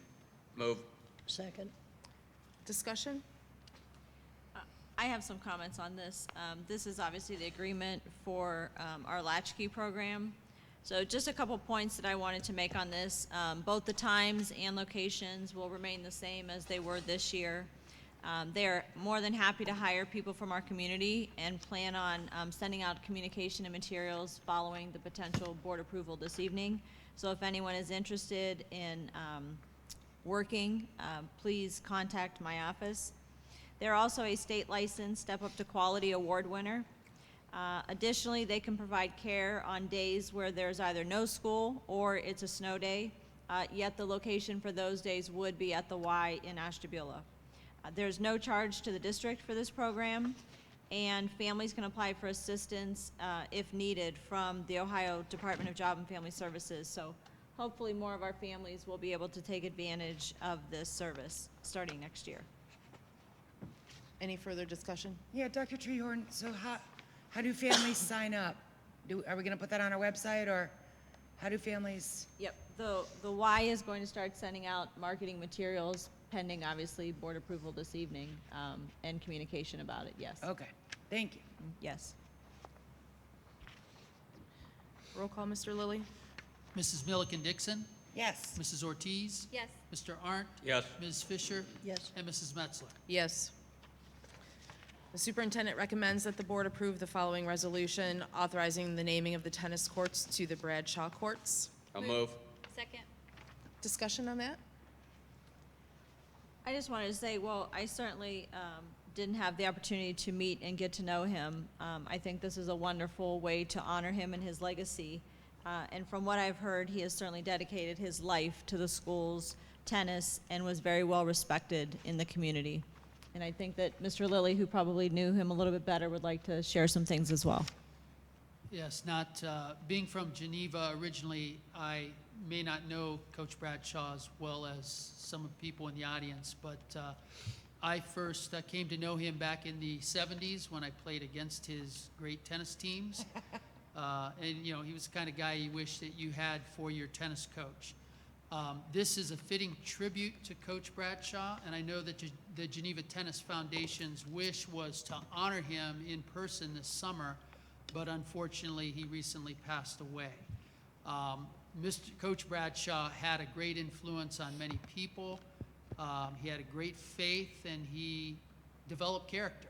So he wasn't just developing tennis players, but he was interested in the character of each of his tennis players. So even when he came back to the area, which was many times either participating in tennis tournaments or visiting, he was always out helping out at the courts in clinics, private lessons, and with the team right up to his passing. So he will be greatly missed. Dr. Treharn, if I may, Amber, if I may, I'd like to add something. Two of my best friends from high school, the Pugles, Jim and Stephanie, attribute their success in large part to coaching by Coach Bradshaw. Stephanie works for the governor of New York in the Welfare to Work program, and Jim is a 2-star general in the United States Army. And Coach Bradshaw, they wanted me to relay that Coach Bradshaw contributed to their success. Thanks. Thank you. Roll call, please. Mrs. Ortiz, Yes.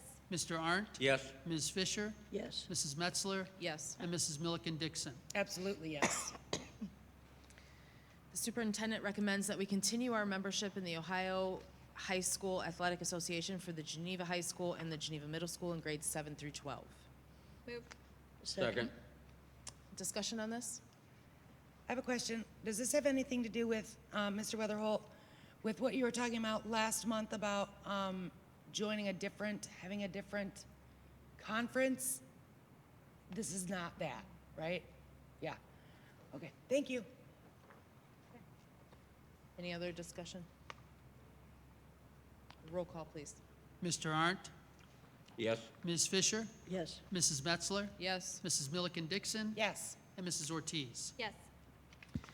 The superintendent recommends that the enclosed list of Geneva High School students be approved for graduation. Move. Second. Any discussion? Roll call, please. Ms. Fisher, Yes. Mrs. Metzler, Yes. Mrs. Milliken Dixon, Yes. Mrs. Ortiz, Yes. and Mr. Arndt. Yes. The The superintendent recommends that the board approve the curriculum recommendations from SESIC for the 22-23 school year as presented to the board. Moved. Second. Discussion, please. I just want to note that SESIC has been working diligently this year.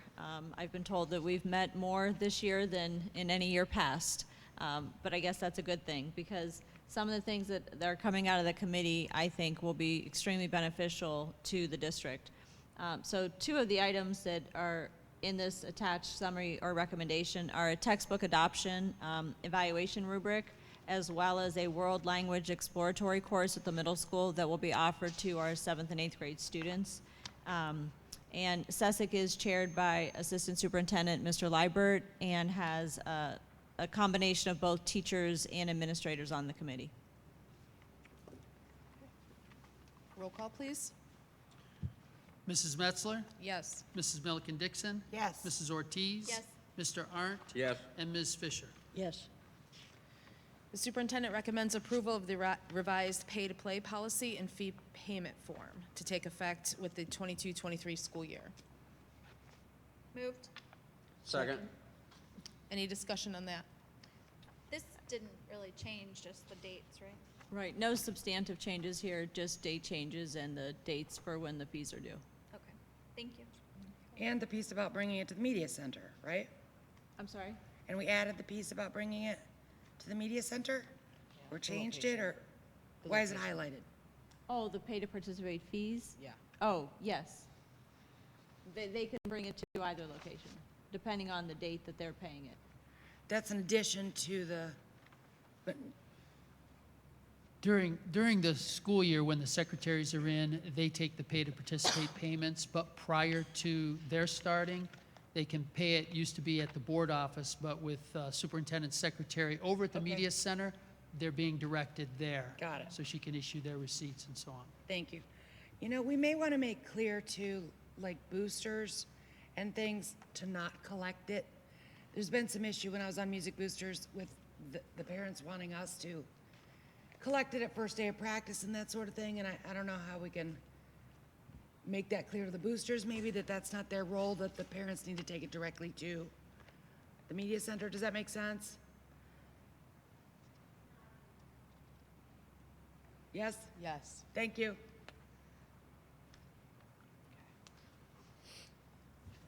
Okay. Roll call, please.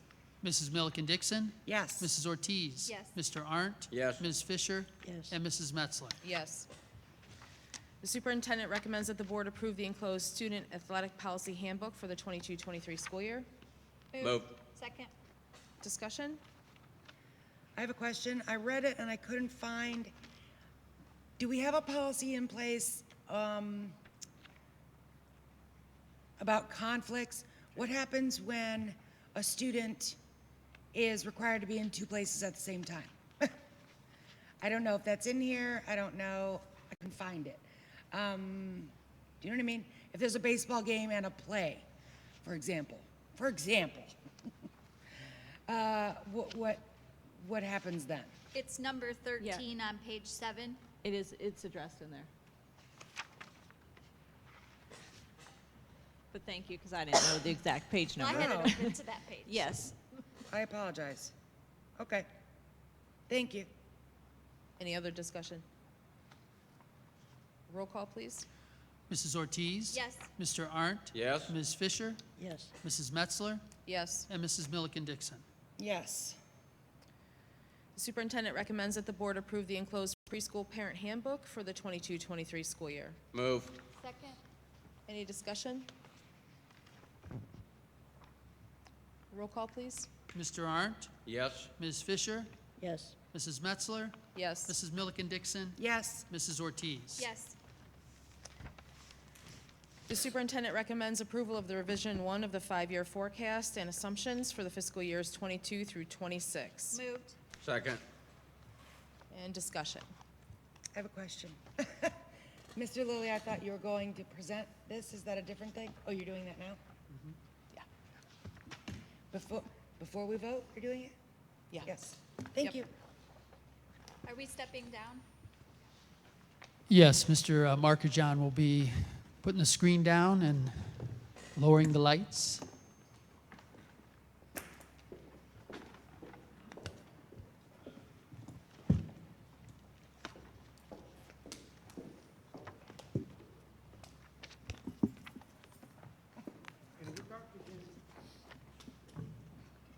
It's okay, I'm not afraid of the dark.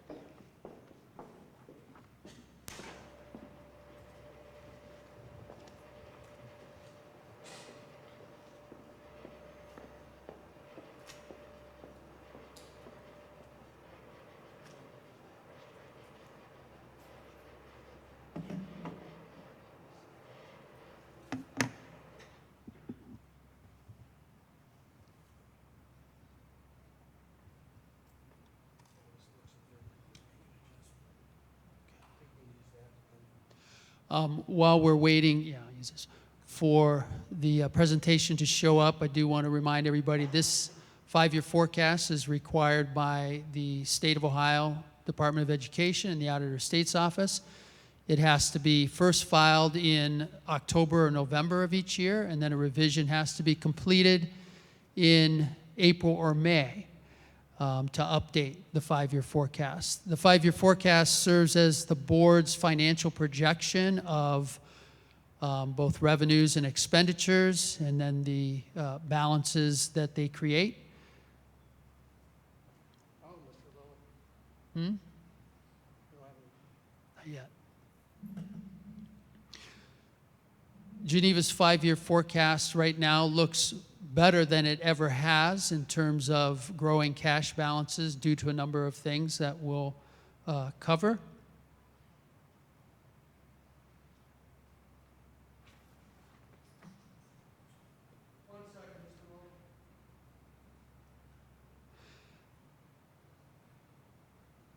The forecast consists of one page that shows the projections, and that was made available back on the table on the way in, and then the significant assumptions that explain how those numbers come to be.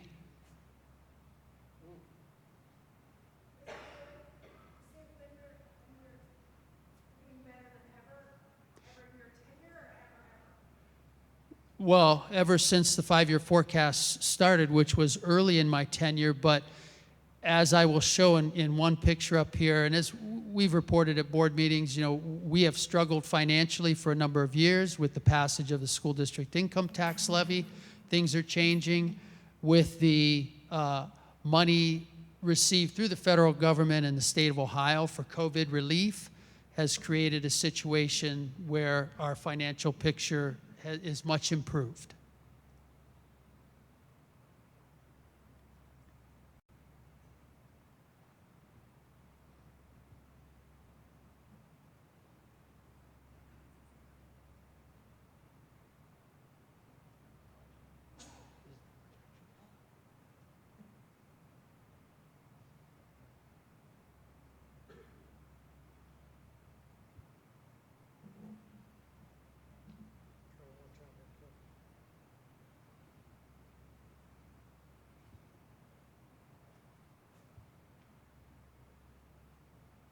I was hoping you would be able to see the assumptions on the screen that we could go through and a couple other screens while we're waiting. I will proceed. So today's revision just updates numbers that we didn't have available in October and November. For instance, we now have our 2021 valuation, which increased about 1.28%. Our real estate revenues increased 3.62% over last year, and if you recall at meetings and in prior presentations, with COVID, it was expected that we would see a drop in real estate, but that didn't come to be. It's continued to grow, it's continued to be strong.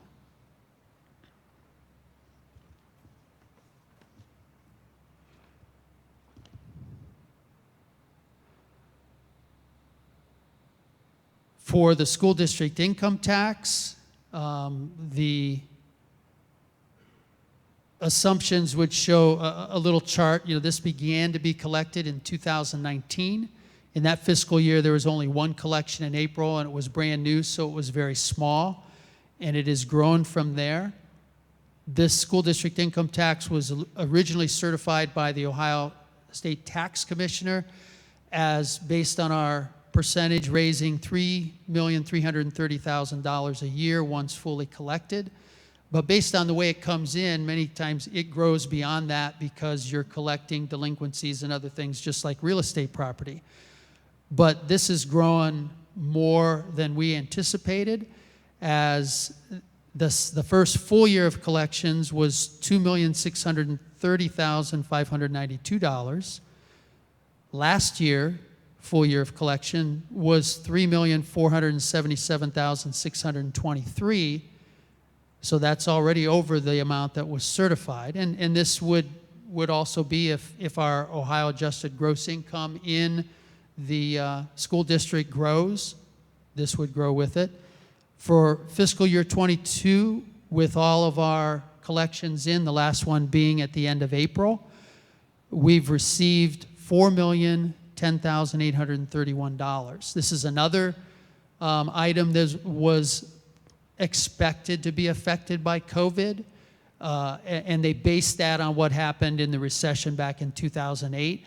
And while we saw a little decrease in anticipated collections, as I said before, it still continued to grow. So the percentage change in 2022 over 2021 was 15.33% growth. Of course, the percentage change in 2021 compared to 20, which much higher as it was still really growing, 32.2%. And now we don't expect it to grow as fast. As you can see, you know, the 21 growth compared to the 22 growth is about half. And I think that will start going down because we're now at that point where we're fully collected, and the only thing that will increase it is growth in the Ohio adjusted gross income. At the same time, pandemics, recessions, the threat of inflation driving us into a recession could affect it negatively, but we hope that that doesn't occur. So that in this forecast, the remaining growth is shown as small when you look at the numbers on line 1.030. So you just see a little bit of growth forecasted each year.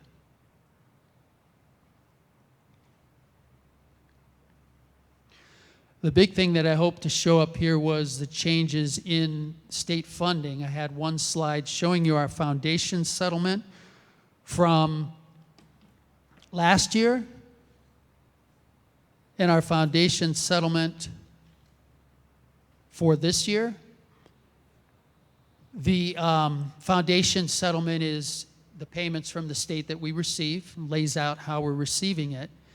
And just to show you the changes with the introduction of the Fair School Funding Plan, which again, the assumption is, you know, the Fair School Funding Plan is our funding method for this year and next year. Right now, beyond next year, we don't know. There's going to be a battle in the legislature to get this continued to show, because it was supposed to be phased in over a 6-year period. And so we're nowhere near the full benefits of the Fair School Funding Plan until we reach that 6th year.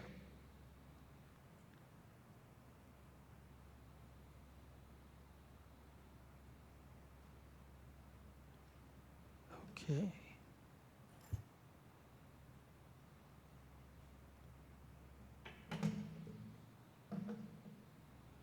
So here were the charts that I was explaining, the increases in the income tax. And now we get into the state funding method. Here is the funding document for last fiscal year. You can see that the foundation total amount there at the top, basically our basic state funding was over $11.2 million, okay? Then as we go down, you can see the total formula funding, $12,399,000. At the same time, we had these deductions because we were funded based on the students that reside in the district, and then those that leave going out, and those that come in, say through open enrollment, are shown on the bottom here as you see, well, I guess I can. The transfers, open enrollment, which coming in is the positive number, and all the different deductions going out for open enrollment, community school, STEM, and scholarship transfers. That resulted in a net reduction of $557, almost $558,000. Now with direct funding, you see that base cost looks much lower than that $11,293,000, $8,124,680.62, but you also see an addition of different things that we're funded for. Targeted assistance, special education, disadvantaged pupil impact aid. You may not remember, but the last 2 years, our funding was frozen from what it was in 2019. So you didn't even see, there was no basis for it, it was just frozen. Now, with the Fair School Funding Plan, there's calculated funding for each of these areas: disadvantaged pupil impact aid, English learners, gifted, career technical education. The numbers that you can see there in the 3200s are things that will go on the 5-year forecast as state restricted funds, where the basic funding is unrestricted. So some of these things will move on to a different line, which will see that line increase greatly. But I've circled some other items on there, such as the guarantees. We are still on a small guarantee, temporary transitional aid guarantee of $36,000, formula transition supplement of $258,000. When they last showed the guarantee on a funding document in 2019, we were on the guarantee to the tune of almost $2 million. So that has been greatly reduced. But when you see then, now with direct funding, there's no transfers out except for an educational service center deduction and some other adjustments, so you don't see the money's not coming in the same way. We are direct funded for the students we educate. And that's what's shown on the top line, no deductions.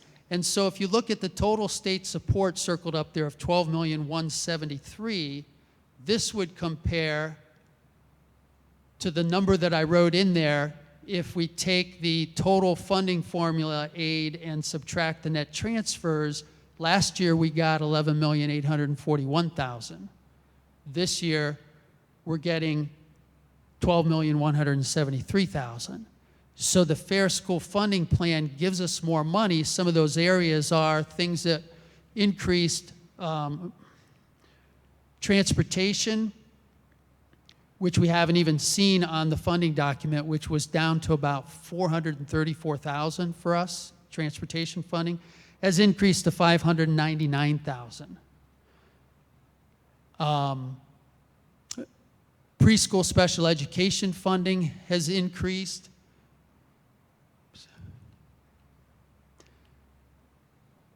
$111,000 this year. The special education transportation piece has increased, $237,000. That's double what we've received in the past. And this is due to an increase in the amount that's designated to reimburse us for our special education costs for the year before through the Fair School Funding Plan.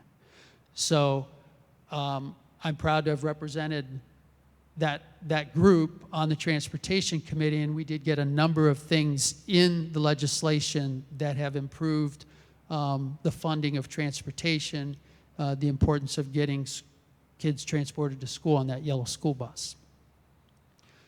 So with those things in, this, you see the plugged in a little differently. We didn't have as many line items in here before, but the state resources for foundation, because we're on that guarantee, I don't expect until we get fully funded that we'll see an increase. We don't know if we're going to reach that, and that wouldn't be until fiscal year 27 if the Fair School Funding Plan continues to be included in this funding methodology. One way to help that would be to contact your state legislators, especially the two that we now have representing us, who are all about school choice and not so much the funding of traditional public schools.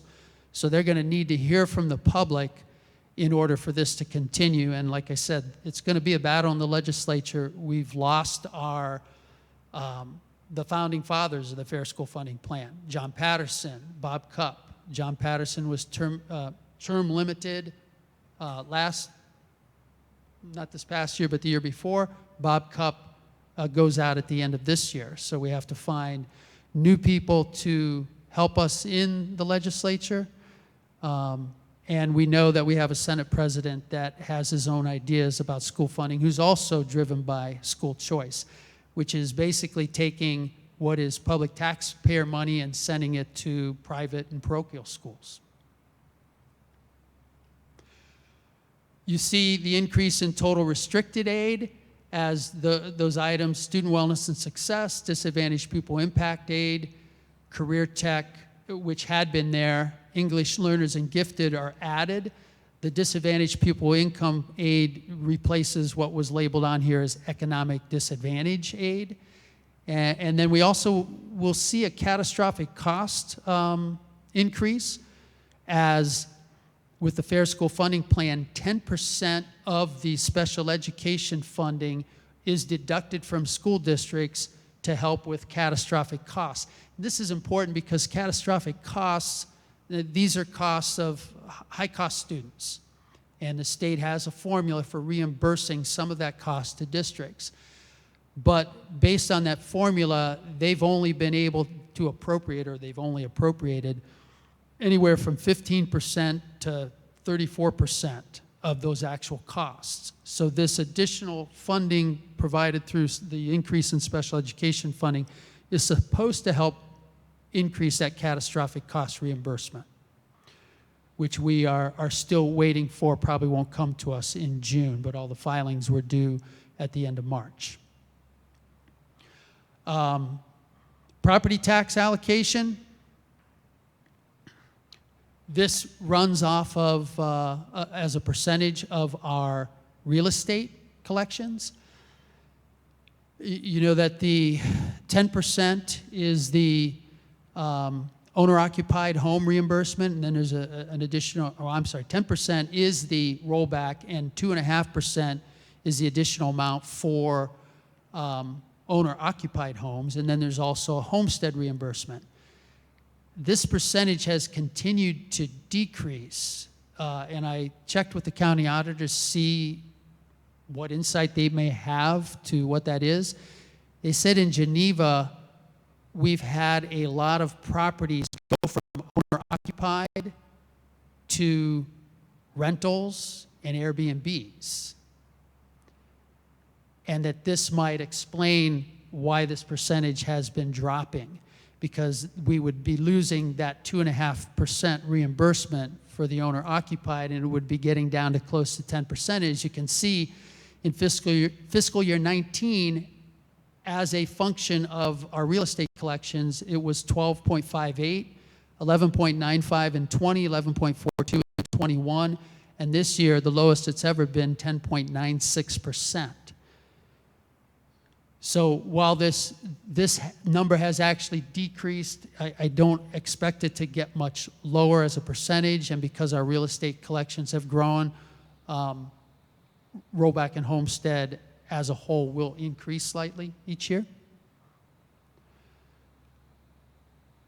In the other revenue categories, of course, one thing that COVID has affected is our interest income, as interest rates have increased, but we still have lower investments out there that we've had over the last 5, 4, 3, 2, 1 years. Until they go, we slowly get the advantage of the higher interest rates. Open enrollment, of course, is now eliminated from this. We don't have open enrollment coming in because of direct funding. You see other notes here on tuition from other districts. We had the highest amount. Now, this again has to do with mostly special education. This is excess cost reimbursements and SF-14 for court-placed students. Our total for fiscal year 22 was $760,802. In fiscal year 20, we had the highest amount to date. That was $616,097.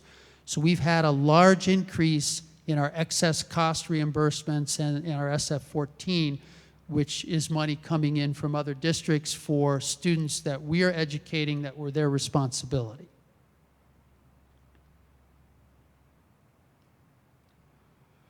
So here's a little chart showing the changes from the previous, the highlights indicate what changed from the previous forecast.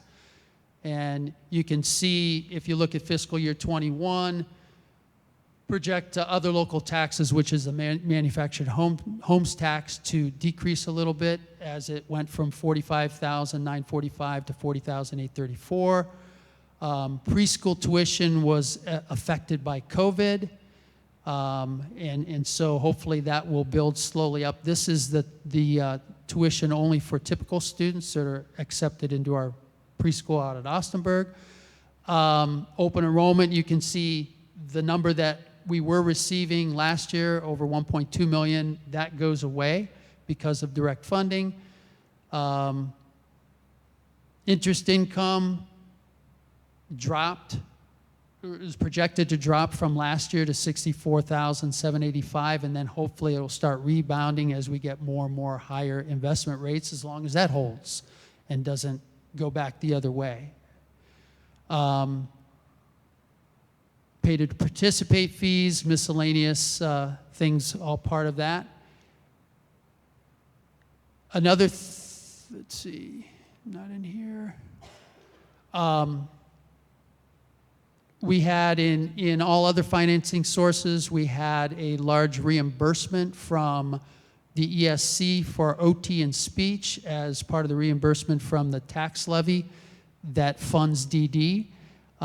In the future, that won't be in here, but should be as a expenditure adjustment as we get it during the year. But this went back to take care of a previous year. For our DD satellites,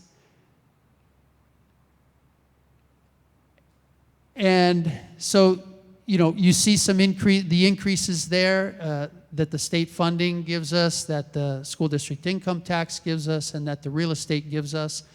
As we move into the expenditure projections, I've started out here with a little, see if we can get it, most of it on. COVID relief funds. This has been questioned and asked about. One thing people might not understand is in these relief funds, federal funds funneled through the state, a district, no school district, we don't receive this money up front. We receive it as we spend it. So it's never going to show on a district's books, only as it's spent and then the reimbursements are received. Each month as we spend money, we file a project cash request with ODE, and then hopefully we get that. Sometimes due to the legislature not having appropriated enough money, we have to wait for our reimbursements. One of our ESSER reimbursements took about 2.5 months to receive. We're normally, if I do it by the 21st, let's say, of a month, I can get that reimbursement before the end of the month, and then it doesn't show as a large negative on your cash summary that you receive. But if they don't have the money, then we have to wait for it to be appropriated. We had $251,000 reimbursement on ESSER project cash requests that waited 2.5 months before we received it. And this was all districts during that period of time because the state had not requested enough appropriation from the federal government to meet those requests. So here you can see the different funds that we've received, starting with ESSER in fiscal year 21. Our allocation was $558,380.94. We've expended or encumbered $558,380.94, and those expenditures were for technology, software, cleaning, salaries and fringes, COVID supplies and equipment, and non-publics got a piece of that money as that first ESSER followed Title I. The CRF Rural and Small Town School District, also in fiscal year 21, we received $114,749.14, and that same amount was spent. That was spent on sub-teacher salaries and fringes in cases where we needed to put a sub in the classroom while a teacher worked from home. COVID supplies and HVAC improvements in filtration units. The Broadband Ohio Connectivity, which was a small grant in 2021, $20,000, was used to provide Wi-Fi access points, hotspots, and monthly usage for those hotspots. It covered about 1 month, and that $20,000 was spent. In fiscal year 22, we began spending our ESSER 2 monies. That allocation is over $2.2 million. So far through the end of April, we've expended $1,136,358.91, I should say expended or encumbered. Most of that has been expended. And we expect to pretty much spend this, not by the end of the year, June 30th, but on salaries and fringes, they're paid out through the end of August. So it will be until then that we expect to have this money spent. That's been spent on teachers, educational assistants, cleaning, cafeteria monitor, bus driver salaries and fringes, high school instructional service, some technology training, gifted certification, hotspot usage, and air quality. So once we use the broadband connectivity money to spend 1 month, to cover 1 month of the hotspot usage, we first moved that expense to the Student Wellness and Success Funds, and then once our ESSER 2 application was approved, we began spending that money for the hotspot usage and air quality. Hotspot usage. Then also air quality, technology, software licenses, science fusion kits, panels, webcams, summer reading, filters, a more special filter to help with the air quality, PPE supplies, and more filtration units. We've also received an allocation for ARP IDEA Part B. So a number of these are very specific and restricted on what it can be spent. Our allocation here is a little over $116,000. So far, $75,000 has been spent, and that brought in the WonderWorks and Teachtown. ARP IDEA ECSE, which is for our handicapped preschool, will be used for instructional supplies. $8,602.11, none of that has been expended yet. ARP Homeless Round 2, allocation of $11,793, yet to be spent. And then the big one, ARP ESSER, which we look to spend in 23 and 24 to continue what we've been using the ESSER 2 to spend, $4,952,446.05. So our total allocation of all the ESSER, COVID relief funds, broadband connectivity, CRF, and any ARP funding is just a little bit under $8 million. I bring this up because on the 5-year forecast, one, this is one of those things that we have brought back or restored previously cut things in teachers, the educational assistants, 2 housekeepers. We've been able to do extra overtime for cleaning during COVID, the cafeteria monitor, the bus driver salaries and fringes were for the summer program, intervention program. Been able to bring those back and not bring those expenses back into the general fund right now. But when these things end, after 24 potentially, then anything that we keep from this list will have to come back into the general fund. So we expect to see our expenses rise at that time. So on the expenditure side, we have the assumptions for our personal services and benefits. So basically here, we know that we've completed negotiations. We know what our increases are going to be this year and the next 2 years. And so they're laid out here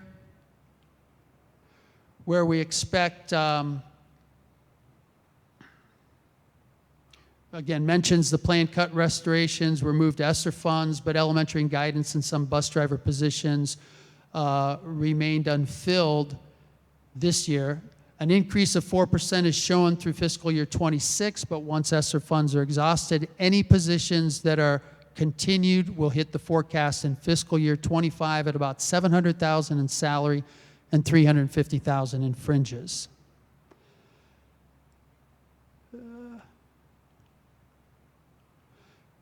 Also, on the fringe benefits side, we're showing a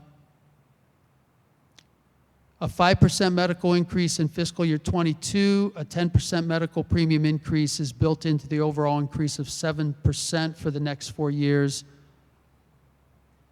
along with the changes that were noted above in the assumptions. Purchase services, all of these areas, purchase services, supplies, and equipment will all change a little bit based on the ongoing expenditures that will have been covered by ESSER funds. So there are things here that are projected to come in. However, on the purchase service side, you see a decrease of 30% due to direct funding, because this is where, as you see this chart now, charter school, open enrollment, scholarship deduction, from fiscal year 22 on, if direct funding continues and they don't go back to the old method, these will be zero. So all those expenditures, which at the end of last year, $1,781,000 was being deducted from us for these items. So that will not be here, so that automatically decreases this category of purchase services. This assumption projects a 4% increase, the use of student wellness and success funds and ESSER funds, keeps about $264,000 out of this category until fiscal year 27, and that's because we expect student wellness and success funds to last a little longer. Additional pressures from inflation and utility costs could drive this category upward. In supplies and materials, we're looking at another $50,000 hitting in fiscal year 25 for those supplies that have to be renewable each year that had been covered with ESSER. Of course, inflation, fuel prices, supply chain issues that are going on right now could also drive these supply costs higher. Capital outlay, as you heard Mr. Burgard report last month, we've added a lot of technology. Some of that technology will need to be replaced, especially software licenses that increase that have to be ordered every year. So this forecast calls for $250,000 in capital expenditures each year. And right now, I believe as of April 30th, we're at $232,000 in this category within the general fund. So even though we've made a lot of capital expenditures out of ESSER funds for Chromebooks, for Clever Touch panels, for other items, we're still spending money out of the general fund. And not all capital outlay is technology. I mean, there's bus equipment, there's other educational equipment, but a lot of that is driven by technology purchases. Other objects, school district income added a tax administration fee, just like we have for our real estate. So that has added about $60,000 per year. So this has increased to a level higher than it has been. So it went from 257, 236 in fiscal year 19, 277 in fiscal year 20, 278 in 21. Based on where we stand at April 30th, it looks like we'll be at about 297 for fiscal year 22, and that's what will be projected beyond. Transfers. There will be no need for a transfer to lunchroom this year. As you saw, or we noted at the last, we have a positive balance in the lunchroom. This is due to large federal reimbursements, an increased amount, and free lunches and breakfast, that is supposed to end after this year. So while we have that balance now, if you recall, based on the transfers that we've had to make in the past, 60, 70,000, sometimes a little higher, I would expect that this balance will last us through next year, and we won't need to transfer again until, say, fiscal year 24. So the increased amounts of free lunches will end after fiscal year 22, but the positive balance could carry through fiscal year 23 into 24 before 60,000 transfers will be projected for lunchroom. On top of that, we still will have our transfer for athletics, which has increased, still pretty much probably due to COVID and not being able to have full participation during the fall and the spring. Transfers are projected to drop to 87,136 after being over 140,000 last year, and then increase to 133,000 by fiscal year 24 as we again have to start transferring back to the lunchroom. So these are the assumptions, and as I mentioned early on, there are a lot of ifs. Even though our financial picture looks good, things can change quickly. I have here a little chart that shows the actual 5-year forecast revenues, expenditures, excess, and cash balance from 1996 to 2020. You can see the cash balance when I started was low. Actually, I think in 1994, when I started, the cash balance was down around $610,000. Now, obviously, revenues and expenditures were much lower then, but that was still a pretty low amount. It grew during some years until 2003 when our expenditures began to exceed our revenues. And after having 8 of 9 years showing negative balances from fiscal year 2003 to 2011, deficit spending, we were down to $1.1 million. That's when the timing of when we attempted to pass 2 emergency property tax levies but failed. So the district had to make cuts, and we survived on those cuts, got back into the positive for 5 straight years before continued reductions in state funding, the Kasich years and so on, hit us. And again, we were on a downward trend. We were down to 2.232 in 2000 at the end of fiscal year 19, but it was looking like it would be back down there to 1 million and then out of money in 2 years until we passed that school district income tax levy. Now you can see the balance is increasing, and again, a lot of that is due to the fact that we are spending $2 million this year out of ESSER and had roughly $800,000 last year between ESSER and CRF and broadband connectivity. So we've benefited from the influx of these federal funds, as have many other districts in Ohio and nationally. So this is the page that was handed out in the back. You can see the changes highlighted in yellow. So that affects pretty much all the revenue lines. The changes highlighted in the expenditures, which not everything there had to be changed. For instance, the supply, we're still projecting the same amount and the same effect from COVID in 24. But, I say it's healthy because we have our highest balances ever. But you see, because of the expenditures right here in 25 and 26, as the COVID relief funds run out and those expenditures hit the general fund, if they hit at the level that's in the assumptions, then we're back into deficit spending, which means we won't be able to bring everything back, but maybe by then there won't be a need for things like extended blended learning and summer intervention if things are caught up. And right now, this year to date, I think we've spent about $123,000 on that alone. So there are some things that won't have to come back. Many of the expenditures with COVID relief funds have been, say if they were HVAC, they're going to be long-term expenditures and not expected to have to be replaced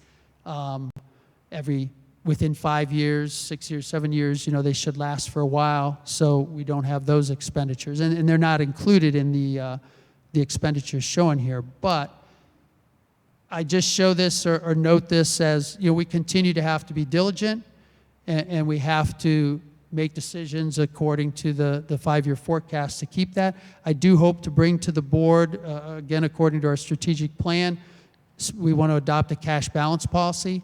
So I look to bring that to the meeting in June with a recommendation on that. Our position here enables us to be where most people would recommend between a 90, 120-day true days cash or 25 to 33%. That kind of cash balance enables you to react sooner and weather the storms that a governor comes in and changes the budget or the legislature doesn't come through with the Fair School Funding Plan. Gives us a little more time to react and make decisions. So look for that next month. But that is the five-year forecast. And with that, we can return to our seats.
Hello. Hello.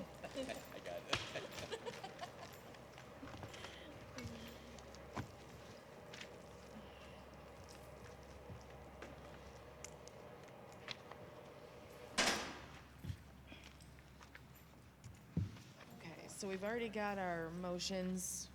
Do we have any additional discussion? I would just like to thank Mr. Lillie for all the time that he puts into our five-year forecast. I greatly appreciate it, and I find it very easy to understand, and I'm very grateful for his knowledge. Yes, and I appreciate the explanation for the benefit of all of us and anybody in attendance. I second that. Roll call, please. Agreed. Ms. Fisher? Yes. Mrs. Metzler? Yes. Mrs. Milliken Dixon? Yes. Mrs. Ortiz? Yes. And Mr. Arndt? Yes. The superintendent recommends the following funds be appropriated according to the adopted budget. Moved. Second. Any discussion? Roll call, please. Mrs. Metzler? Yes. Mrs. Milliken Dixon? Yes. Mrs. Ortiz? Yes. Mr. Arndt? Yes. And Ms. Fisher? Yes. The superintendent recommends the approval of the enclosed revisions to the director's manager's contract guidelines. Moved. Second. Discussion? Roll call, please. Mrs. Milliken Dixon? Yes. Mrs. Ortiz? Yes. Mr. Arndt? Yes. Mr. Fisher? Ms. Fisher? Yes. And Mrs. Metzler? Yes. The superintendent recommends the following personnel actions for the 2021-2022 contract year. Move. Second. Any discussion? Roll call, please. Mrs. Ortiz? Yes. Mr. Arndt? Yes. Ms. Fisher? Yes. Mrs. Metzler? Yes. And Mrs. Milliken Dixon? Yes. The superintendent recommends the following personnel actions for the 2022-2023 contract year. Moved. Second. Any discussion? Yes, I would like to note in 14B3, the two new teachers that we're hiring, Matt and Alyssa, I believe hopefully are both still here. They've survived. Oh, yes, they are. Happy day. So Matt, if you would like to stand. Matt will be our new high school health and PE teacher. He comes to us from Conneaut Lake, PA, where he has subbing experience and has also coached football. And he graduated from Edinburgh University. Welcome. Hi, Matt.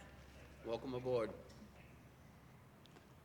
And I saw Alyssa raise her hand also. Oh, yes, if you could please stand.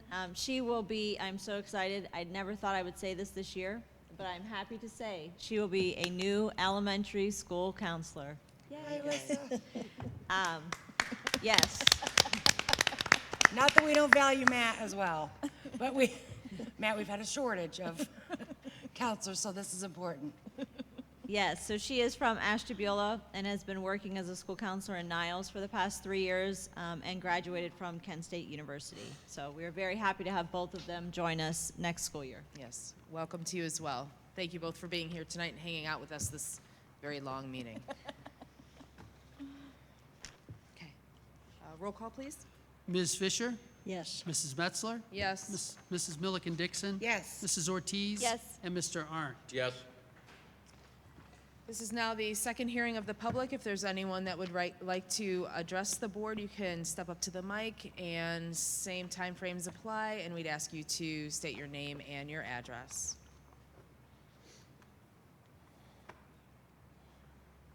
Okay, then we'll be moving on to other. Dr. Treharn?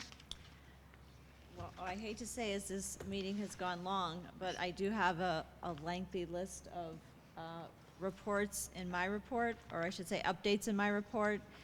So I will try and move swiftly through these. Some I will move more swiftly than others, as they've already been talked about earlier in our administrative reports. And a new one that I jotted today because it happened today. The Athena group came in to the high school, and our students did their pitch competition. So there have been some gentlemen that have been coming in and working with our students in Mr. McCoy's class, and today was sort of the culmination of that. And so there were 9 teams that ranged between 2 and 4 participants on each team, and much like you would watch Shark Tank at school, they came up and they pitched their ideas to us. And it was actually really impressive to see. There were a lot of good ideas. I'm happy to say that I was one of the judges today. I thank Mr. Arndt for being one of the judges today. Lauren from Geneva Library was also a judge today. And then the 2 gentlemen from the Athena group. So again, it was a great event. We hope to grow it next year. Some other recent events, Franklin B. Walter Award, our senior Renee Tetlow received this award, which was established by Ohio County superintendents to recognize one senior from each county for their academic achievement, personal accomplishments, and community service. So Ashtabula County Superintendent Mr. Mike Candela and myself were able to be there with her family while she received this and was honored down in Columbus. The rite of passage ceremony, which was an inaugural ceremony for the county, held at Conneaut High School, as was briefly mentioned before, so I won't get into that one. But again, we certainly thank them for their commitment to serve. We had a countywide job fair. I know I've been talking about this. It finally happened on May 12th, so I want to thank Mr. Riley, Mrs. Doherty, and Mr. Weatherholt, who came and helped out at that event, and we sat and were able to do some very brief interviews with people who were in attendance, but more so gather resumes for either open positions that we have to fill or anticipatory positions, or just to gather information for subbing purposes. So again, it was the first year of the event. There were 36 people who attended in person and 22 attended virtually. Mr. Riley did our virtual interviews for us as well, so I thank him for that. Another very, very, very exciting news is that we have an Ohio Teacher of the Year nominee. So Mrs. Alds from GPS was nominated as an exemplary teacher to the 2023 Ohio Teacher of the Year selection process. So congrats and best of luck to her. In addition to the Parker Hannafin Foundation $10,000 grant that was mentioned prior this evening, I also wanted to mention a school safety grant and thank Mr. Markajon and Officer Cooper, who collaboratively worked on that grant. They got us a little bit over $11,000, and I believe they're the same 2, correct me if I'm wrong, that have been applying for this each year, correct? Yeah, okay, I'm just seeing a thumbs up there. So cumulatively at this point, we have approximately around $25,000, and we will be using those funds towards purchasing building and bus cameras. So thank you to them for their work on that. Geneva High School also earned the high national and metro area rankings in 2022 Best High Schools, which was released by U.S. News. By earning a national ranking in the top 40%, they achieved the status as a U.S. News Best High School and gained eligibility to display the Best High School Awards badge. So congratulations to our high school. Yes. Thank you. You should be happy about that. Changes for the upcoming 22-23 school year. Districts now have to report on what our graduates are doing post-graduation. So this is a new exiting student follow-up record and collection. This starts with our current graduates, our class of 2022, that we will have to report on next fall. It is not a reported, it is only a reported, not rated, area on the district report card, but we still have to determine what our students are doing once they leave us. And basically there's a survey that they will have to fill out, and we will have to gather information on whether they are attending post-secondary institution, if they're in an apprenticeship program, if they attained gainful employment, or if they are listed in the armed forces.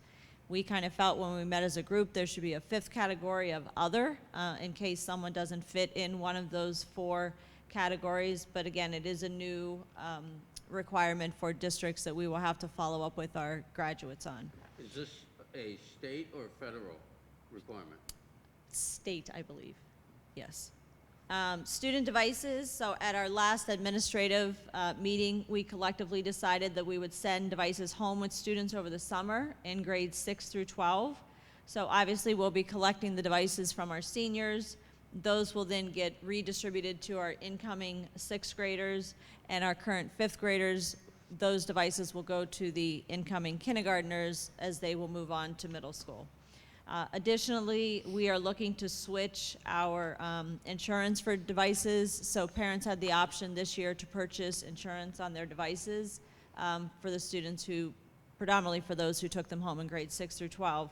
And I believe that cost was $30 for that insurance. So the group that we are looking into for next year has 2 options, a $16 and a $19 option, which we felt was much more cost effective for parents, and it sounds like the coverage that we get from that is better coverage. So thanks to Jared for his work on looking into this, and I certainly know that it will save him time due to the coverage that they are offering us.